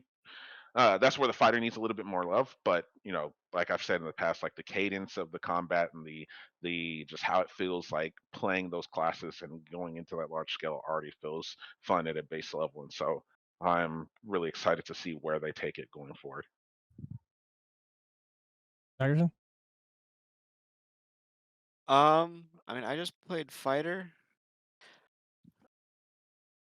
So Yeah, we talk. My opinion. It's like it's fun. But I'm not gonna say anything more than that. There's some things that feel good. Like the mobility for the most part feels good. The abilities are kind of. I'm not overly impressed with them. Uh, The I options think. in the skill Go ahead. tree, I think I like the options in the skill tree. I thought that the design path, the paths and the choices I made in the skill tree, uh, I liked. Um, but as far as like the fighter abilities, um, I don't know. It just feels like they're m- m- they're missing I think. something. The action abilities, for me, I guess I didn't play the last two tests, but the action abilities didn't really. Once I started getting into the fighter, I don't know if they were really worth using, Mm. um, because of it was just easier to use auto attacks and the instant abilities being rooted in place. Uh, I don't know if it was even worth the damage they provided. So you made yourself vulnerable. So I mean, maybe that's just a balancing thing. But I'm gonna just ramble. So yeah, I'm not. No, I don't think it's a ramble. I agree. I think what you're looking for is like the fighter lacks the impact that the mage has. Mage, it's like if I do my ice and then into a shatter with that thunder, followed up by fire, you're like, damn, I'm cooking, I'm doing damage. But fighter doesn't have that like, hey, I jumped in, I used my CC invuln or CC break, and then like my roar, it just doesn't, you don't have that damage, impactful damage that mage has, so it The doesn't closest feel thing as you good. have it is you have the smash, and like there's a Yeah. few smashes I've landed, and like it kind of felt good, but at the same time, I feel like an idiot every time I use it. And if I actually catch anyone, I don't feel like it's skill. I feel like it's luck. Yes. It's Yes. just so slow, and the fact that you're rooted, like I feel like you really need to be able to move, either move. I think you need to be able to move. I think the I entire think game that's needs movement. I think the entire game needs a lot more movement. yeah. I I think we talked. Sorry, I think we talked about it before. I wish that smash was like a charge, where like you charge held and you were able to release, maybe release it Ooh. earlier, and I want to be able to Ooh. move while doing it. Um, Ooh, you absolutely right, my man. I yeah. feel I agree. When I use that charge, I'm just like, yeah, you hit the nail on the head. I feel like an idiot because I'm like, damn, bro, I'm stuck here, and like this You're just like, animation, I long hope someone animation's doesn't going. get me. I hope they Yeah, stay still. Oh, yeah, oh, that poor yep. bastard. Yeah, I feel like anytime I hit that, it's luck, and it just doesn't feel like it's worth taking because of that. The jump is another one too. You know, that Yeah. leap and the whole like animation of like I think it's a standstill before you leap, or I don't think Oh, it's I after you land. I love the leap, but yeah, I do not like that standstill. I wish it Yeah, was quicker. I don't. and especially in a game with where other classes just have so much mobility while fighting, it doesn't feel good to play the one class that does have to, mage, we see it a little bit, but they're more of like I'm kind of running just at a slower pace, and there's a couple things on fighter that just really make you lock in, and which I would say is the one, number one, and number two for me, just the impact, right? Like I look at some of the abilities because I took some of the offhand abilities like wallop, the one that like the one that does like the swing wood, but it uses like all of your Wallop, the more of a is it wallop? It's the one that where wallop you that swing. uses your momentum. Yeah, yeah, the one uses momentum. Like wallop just kind of seem useless. Like I'm using that much. I kind of Too much. liked Wallop. Like I like the idea of Wallop because it kind of winds up and you actually have to be next to them when it triggers. So I like that idea. Um, but I don't know if I don't think the animation feels the best, and Yes, I don't know if the payout felt good. yes, It I just kind agree. of because it's just like quick, and like if you hit someone, it's kind of cool, but like I yeah. think it doesn't feel good when you talk about that animation. I think the thing with wallop is it was sliding you past. Like it didn't matter if you hit somebody, right? Like if I wallop somebody right in front of me, I don't need to slide past them. Oh, you're talking For that about the animation, that slide ability, the like the one where he the small swings charge. up and then The yeah, it's a small The charge and he small swings charge, up in front. yeah.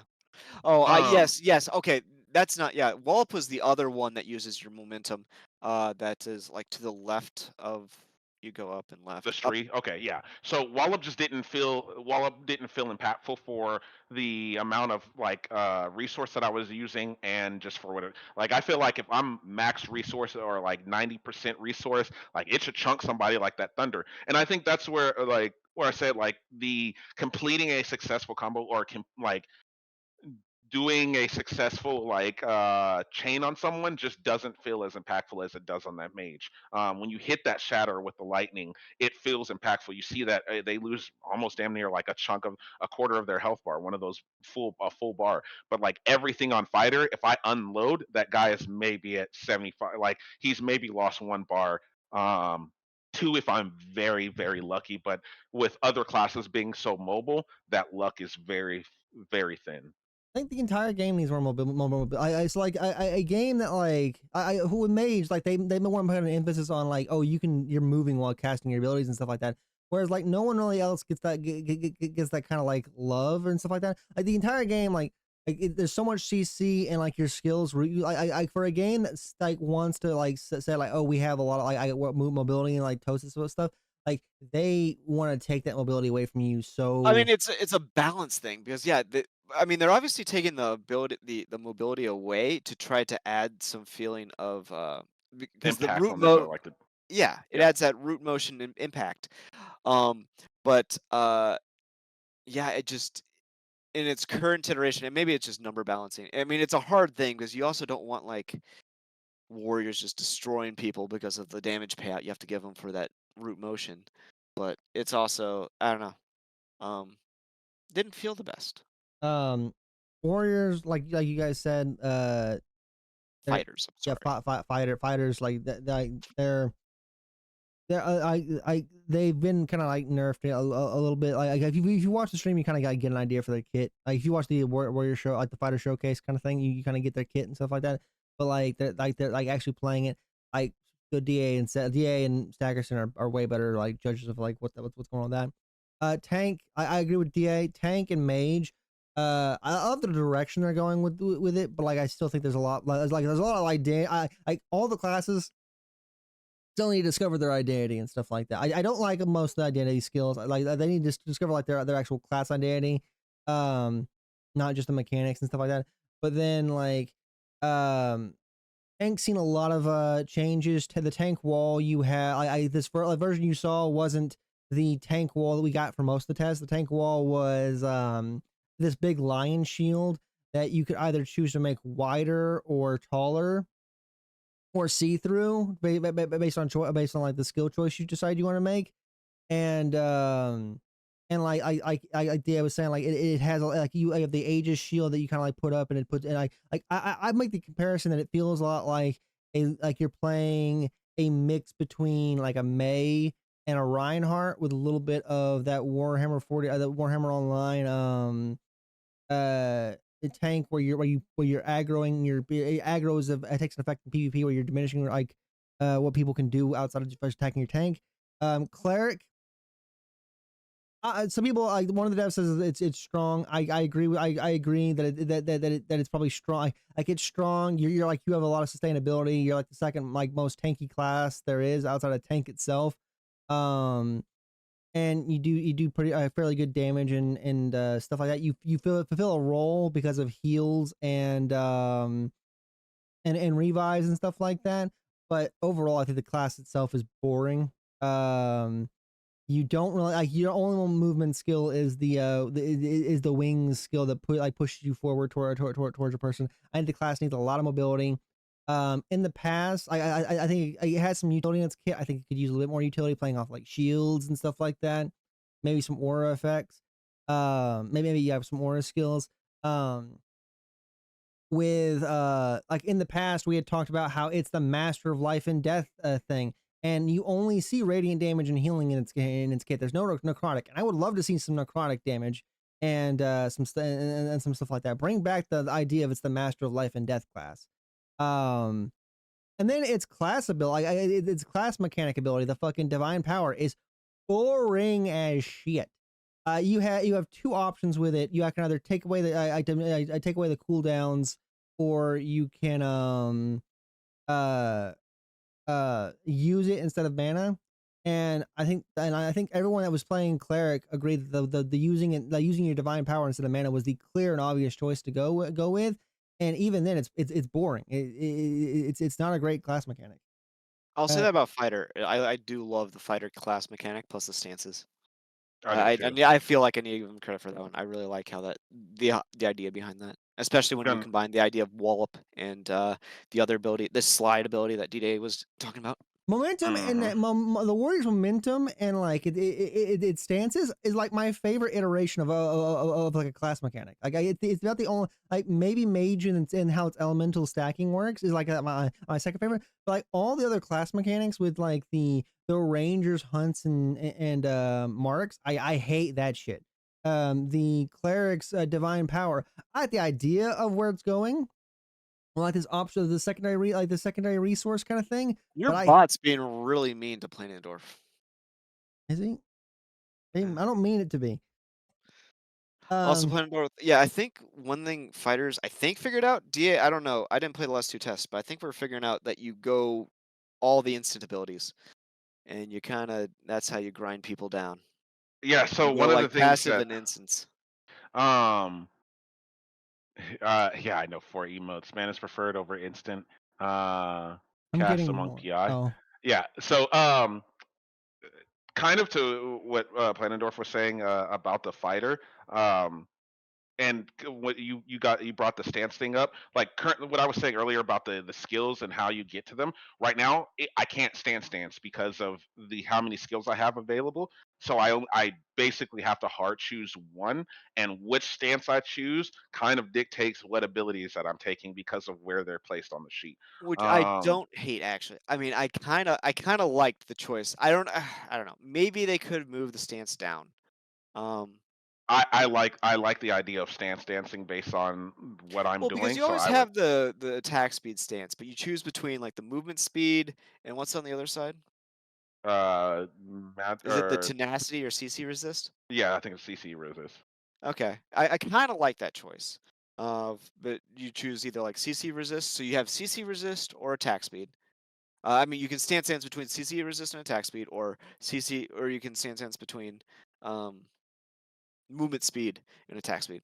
no, Phantom Yeah, X. well, How you're currently, like, I can't really do either, right? Like, I have to choose the way the skills, unless I just want limited amount of Dance actual Revolution. abilities. Yeah, I just don't have anything. But to comment on what Planendorf said about like Dread and the fighter, I think the question is that kind of needs to be answered is what do you guys want the fighter to be? Do you want it to be like a anti-heal, backline diver, or do you guys want that to be, in the front line, I feel or like do it you needs want to that be to be like frontline. something?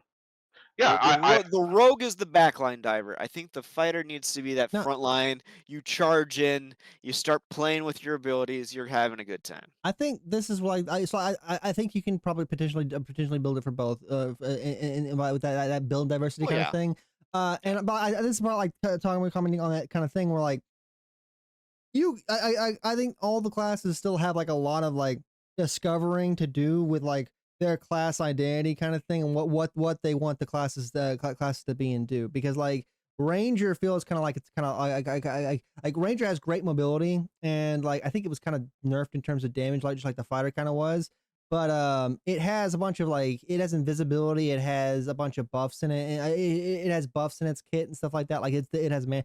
I don't know, like I think the Ranger kind of has like a class, like a identity crisis kind of thing going on right now. Moves back and forth, yeah. And then like Mage feels like it's like in the best spot right now, maybe because it's had the most recent showcase. Um, what Or it's because it's Steven's favorite. but potentially. Phantom X was like, I prefer the mana over the instant cast currently, but I'm playing cleric differently than most. No, actually, you're not, because most people, almost everyone picks the mana over the over the instant cast kind of thing. Playing yeah, against that mana is rough without a bard or pots, so it's like. Plandorf says playing against Dread feels like playing against a Fed Atrax in League. Just a really hard to evade drain tank. But yeah, like the feedback that its identity is unclear. Yeah, I think all the classes' identities are unclear. I think all the classes kind of have like that identity crisis kind of thing going on. I don't know if I Yeah, 100% agree with that. yeah, I don't know about that, but I do. I so like in a 1v1 or small skirmish setting, Planendorf, I definitely feel I definitely can see that based on like kind of what you take. Fighter really does a good job at sticking on to you as well as being able to kind of take a little bit more of heavy hits. But it we are playing an open world game, and 90% of your fights aren't going to be that. Well, I wouldn't say 90%. I'm kind of reaching there, but in these type of games, a lot of your fights are more group based versus um, just like I'm out with two or in the world with two or three friends. That does happen. It is somewhat common, but that's not really where you feel the pain point. That's not really where you know me being a good fighter comes into has the most effectiveness. Like it's those large scale battles where it's like this is where I really need to be effective within these situations, and right now it doesn't just have that identity for a large scale, but for single target or like a one-on-one, yeah, I think it's great. Yeah, I mean, I think the Small only scale as thing well. is it's engage. Um, Engage is kind of tricky. I don't know if I want to say. What am I trying to say? I felt like I didn't have the best way to do a frontline engagement with a fighter, and maybe So they yeah, needed like you have the reactive defensive abilities, but you don't have like a proactive ability you can use or a way to buff yourself up on the engage.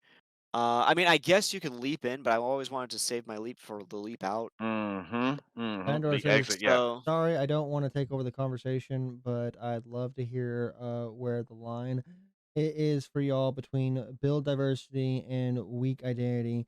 Are there classes balance that line well with what you played?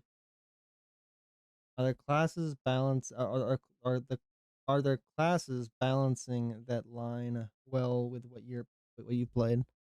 I think that Mage does a good job of that. I think Mage is headed in that direction. There, like I said in the past, like does need to be a little bit more push and pull on, um, what they give versus take, not putting too many things on one button. But I think Mage is headed in that direction. I think Cleric needs a little bit more love as far as like, um, I think Cleric's headed in the right direction, but definitely needs a little bit of desire to the diversity of it. I think Fighter has I think Fighter is missing a little bit more of the identity than the actual um than it is the actual balance. Like balance does need to be had there, but I think it's just kind of missing an identity of what you want it to do in fights. Um and same with I think tank is also in that. I think the tank identity is headed in the right directions. Walls and being able to kind of like engage in those battles, start the engagement and things. But I think it's missing. Um, I think it's missing a little bit more of like what does my identity look like past like just the initial engagement. What type of tank am I in I or am? I don't think like build diversity and class identity are contradictory things where like you can't like I think you can say this is the class identity of it for what it looks like fighter struggles with what they can really do and have impact on engage rangers lack impact doing backline impact and range reverse of fighter thoughts um I mean, I kind of agree because as a fighter, I mean, you just engage on someone, and I felt like I don't know. I don't know if I want to talk about it because it hasn't really been balanced. Because yeah, I feel like the meta build became that single target damage focus Mm-hmm. because the AoE ability, like you have the smash. I guess you could spec into scream, but if you're specking into scream, you have to spec into the CC stance, and I didn't Mm-hmm. want to do that. And then so you didn't really have any AoE options, which I feel like you'd want as a initiator. Uh, Yeah, yeah. I so think gun. Go ahead. Sorry. I think yeah, I don't think yeah. I mean, I don't actually know really what the right answer, going but yeah, I'm like I I think charge in, I start doing my single target rotation on some random bro. I think the Which Gundo hit the nail on the head. Is like the engage feels really good, but it's like what can I really do afterwards? And my options are spin to win, which is kind of quick and doesn't really do good damage. The charge up, which is kind of useless because anybody who sees me doing that charge, they're already getting out of the way, and I'm already getting CC'd and nuked. And then I have kind of like that AoE, the wall up slash overpower, like which is one is like an AoE conal swing, and one of them is like a vertical slash that dashes you. So there's not a lot of options for us to do, and if we're already using the blitz to engage, because sometimes what I would do, Stackerson, is try to use the blitz to engage and then the jump to get out. But going That's back how to I that play. skill tree, yeah, but going back to that skill tree, it's like I have to lose so much potential of being able to lock those people down when I do jump in that it's like it just doesn't feel good because it's like I have no option. And that's really it really became apparent when we were playing with mages. Shout out to Clearmind. He was really trying to like coordinate some of those dives. And when he would dive in as a mage, right, he would AoE, and I'd see him, have the ice around people's feet, and he's got a good clump, right? Somebody creates a good clump, and then my job as a fighter in my mind is to go in there and react to those clumps, to spin them, to roar them, to weaken them, to try to trip them, to put down some AoE stomps or whatever that class may be. I just need more options as to once I engage, to kind of uh, play off those clumps. Tank is something that I really want to see a good clump maker because they're very much engagers, right? And if a tank goes in and engage and pulls a clump together, he grabs 5 people, they're CC'd, and they're in that spot. What are my choices as a fighter? And it just doesn't feel like I have a lot of ones that are impactful. It doesn't feel like the AoE ones that I have are impactful. And so I do 2 things and I'm like, I'm already at a quarter of my health left because I'm getting nuked down. I need to jump out. And if there's no diminishing returns on the CC, then it's just not a fun time. I actually love the kamikaze mages. The only problem with the kamikaze mages is the fact that like CC it doesn't have like really like you don't have like a whole lot of get out of CCs or like CC, I guess CC escapes and stuff like that. CC doesn't have like a cap either, so like you can instantly be infinitely be CC'd kind of thing. But like the kamikaze mage, I actually like rather enjoy that playstyle for the mage. Like I said, I love the But is mid that to supposed to be the role of the mage? I guess? love the mid to close range mage kind of thing. I'm not a fan. I love like you can do the mid to close range, and if you want to build, that's why I kind of wanted to bring back it to like Planendorf's whole thing about the class identity and build diversity kind of thing. You can build different you can have different like builds that play into the kind of different fantasies of what a class should do. You can have that like dual axe wielding berserker dwarf that fucking dives in and just like starts fucking up the mid to back line. You can have that frontline fighter that with the great sword just like swinging away at the fucking in the front that's kind of like tanky and doing damage at the same time. Like there's a bunch of different ways you can build fire. There's a bunch of different ways you can build mage. And then what Gundle said is kind of what I was alluding to, or what I kind of want to say is like rely on a mage to set up what the fighter has to do. I feel like the fighter needs those tools. The fighter does need a lot of those tools as well, but like the kamikaze mage, like, yeah. I guess the kamikaze mage isn't a problem on it by itself, because I like the idea of like build diversity, mages having that option to be that more aggressive play style. I definitely think they should have that. That's how I played fucking Hades. That's why I loved Hades so much. I mained Hades for the longest time inside Smite, was because I played like a kamikaze. Like, he's a mage character that like you played him like a kamikaze mage. He had a bunch of dive in, like he had a bunch of dive ins and like stuns and stuff like that. So you would do a lot of setups for your team, for stuff like that. Grundle, because when you are talking about class identity, you want to see impact. When you see impact from the key moment, usually the engage trigger. Classes on the stream didn't seem like they didn't have any real moment in the sun. I think mainly because it was like the I think mage had the most moments in the sun, but like yeah, it was mainly because it was like large scale, kind of like mainly focused on the Node Ware kind of thing. I think the kamikaze mage playstyle should be fighter style though. I love the different playstyle options. I want the cleric to have a frontal sweep with a 1 hour blunt one-handed One-handed blunt. one-handed blunt. Okay. So like a one-handed blunt happen. I kind of agree as far as the kamikaze playstyle. Like, I'm not against mages kind of having that playstyle if they spec the right way, but again, it's that what do they give up by playing that kamikaze style? Because it can't be they can kamikaze and heavy CC and all of that, right? Like, uh, I don't know. I do tend to agree that I like the kamikaze playstyle being more of a fighter playstyle, just because like if we're not the ones to jump into the front line and react Plandorf says I gotta to head the out, but awesome feedback, y'all. I appreciate you guys. Bye, yeah, not a Plandorf. problem. Thanks for coming. Thank you for joining us, Plandorf. Thank you. Yeah, but if I'm not to go in and react to different clumps, right? If I'm not that kind of kamikaze fighter, then what am I, right? What do I bring to the battlefield? Because that's generally what the kind of warriors do. I think I Yeah. agree that is generally how the Yeah, I Warriors. guess maybe I'm picking on Mage just because I feel like Warriors don't have the same options. Kind of as DA said, we charge in and then we like whirlwind and maybe cleave. I totally forgot cleave was a thing, but yeah, I guess you could cleave. I'm But not. still, even then, after you do whirlwind and cleave, it's like, what have you done as far as damage wise? I'm not. Have you even done 500 damage? I'm not saying Yeah. take it away from the war. A warrior should 100% have that kamikaze playstyle. Like I said, like doing that dual axe wielding fucking berserker dwarf that dives in the backline. That's very much kamikaze like a kamikaze playstyle. No, I'm just saying that's why I was picking on Mage. I'm not saying that Mage should not have the kamikaze playstyle. But like, yeah, I wouldn't take it away from Mage. Like Dio was saying, I think that plays in that build diversity thing of like, hey, this is how I'm building my Mage. Like I want to play the. I'm more playing the close line, dive in and pop my blizzard for the CCs and stuff like that. Mage. I hate sleep. Get rid of fucking sleep. I hate sleep.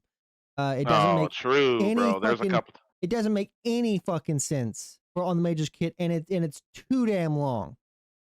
Yeah, bro. I'm sitting there just like I see the little purple twinkles go off, and it's just like take my hands off my keyboard for the next 10 minutes because I'm just that's the how long it is and how I'd even argue that there's sometimes where it doesn't even wake you up even off of damage. That might have been a bug, but there's sometimes that I swear it's like this army is right at my face. Why am I not awake now? At the back, That reminds me, the warrior freaking sleep, or is that a sleep? What is that knockout? You got the slow and then you have like a knockout sleep thing. Yeah, I've but knockout and a confusion, dazed confused one. Yeah, I think I did the knockout and then I did a smash and it was so underwhelming. I pulled that Oh, combo yeah. off on several people like a few times ago, and I just was like, well, this is sad. let the Not fact- only I mean, does I guess fighter not only does fighter CC not feel impactful, but No, I think the CC is fine. I think it was the CC is maybe a little weird. The whole knockout sleep thing, where I feel like I don't know. Maybe I don't even like hard CC, so I don't know if I even want to argue for more hard CC. I don't have a problem with hard. I am kind of against hard CCs as well. Like I think you should have like counterplay to it as well. Counterplay to it, but like there's so much hard CC in the game. There's any soft CC in the game. Like, there's no like bone There's some wall. slows. There's some slows and stuff like that, but there's no like bone wall or anything like that. Fucking just like I mean, there's warrior wall. what does warrior wall do? The tank wall. tank wall. The tank wall isn't like the tank wall is like area denial, whereas like what I'm talking about is like You're talking about Arcage bone wall where it gets the bones around you. and that's not even like Arcage isn't the only one that fucking does that, but yeah, like Arcage bone wall where you're like put in this like kind of arena thing of hey you jump out, destroy the bones. Like there's ice wall, there's ice cages that are like that too. There's plenty of classes that like vines and ESO where you hit the vines. To be fair, that's one of those abilities that's actually kind of tricky to develop. I don't think they might not necessarily have the tech to make that one yet. Oh, they for sure are. I mean, they could make it, but it's. I mean, that's summoning entities with collision.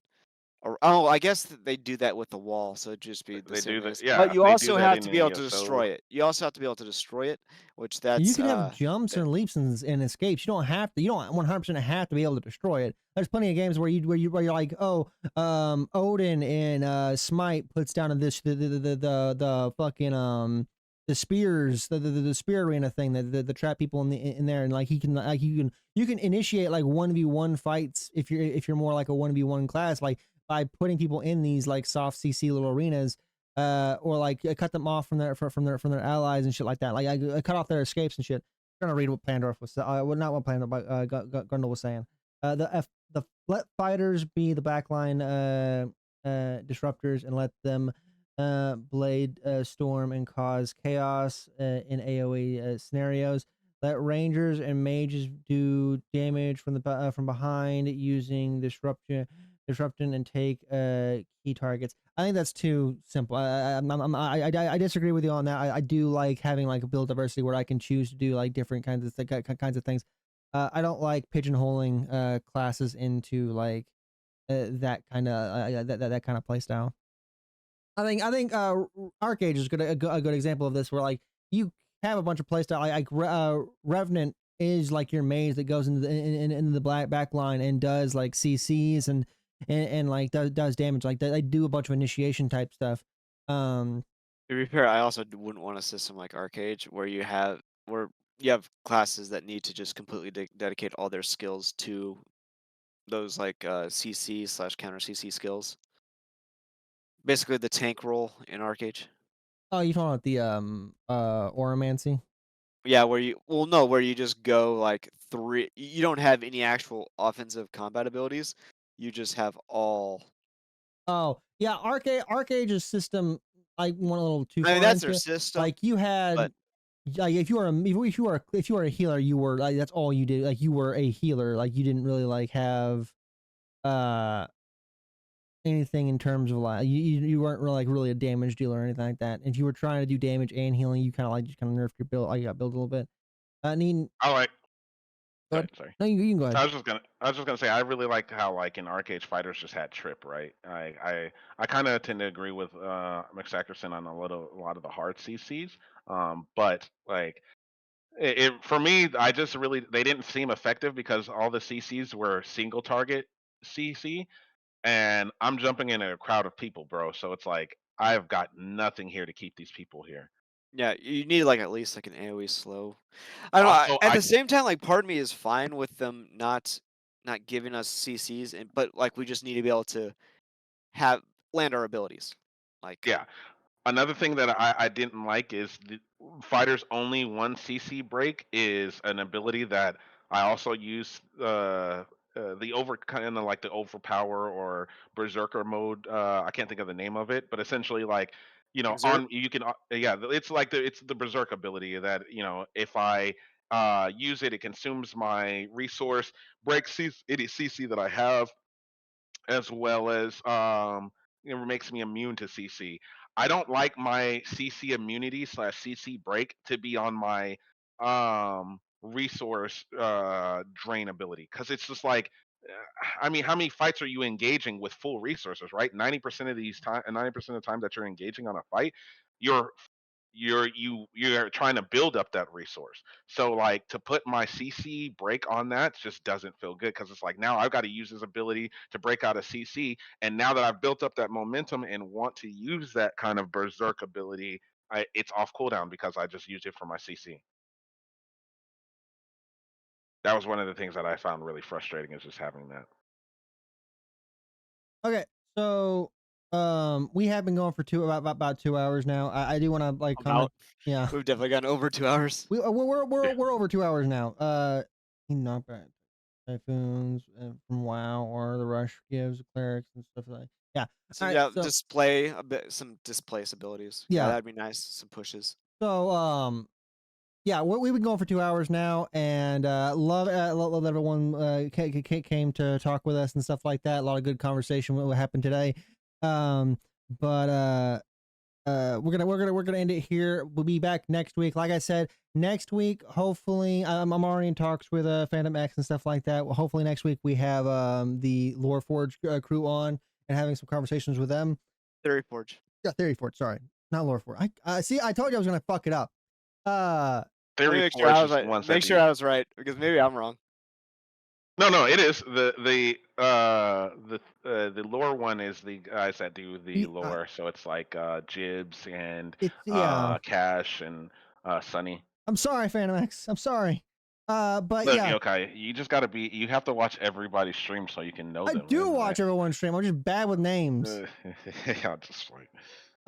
So all right, so Phantom X. If you guys don't know who Phantom X is, they do the Theory Forge. They're actually going to be going on stream on stream tonight. I think they go usually. I think they'll be on around 4 hours from now, if I'm not mistaken. A little less than 4 hours from now. But yeah, go check them out. If someone could link their Twitch in chat. But yeah, I got 9 p.m. it. Eastern. Yeah, so that's that's about 4 hours from now, I think. You got it, DA? Yeah. He's got it. Dude, when I tell you, I watch everybody's content, no matter how bad or good it is. Like, at 3 o'clock in the morning, I'm like, you know what? Let's just roll a button and go through everybody's. That's exactly what I was doing. I was watching like Narc and your interview with Jamie Chaos this morning. I was watching the Narc's stream going over the thing this morning. It's super early, just like typing up the forum response that I was doing, and then I also watched your the Tangents of Creation that you were on as well. I watch Diggs. I watch everybody. Even if me and that content creator don't necessarily agree on certain points, like everything is in jest, man. You got.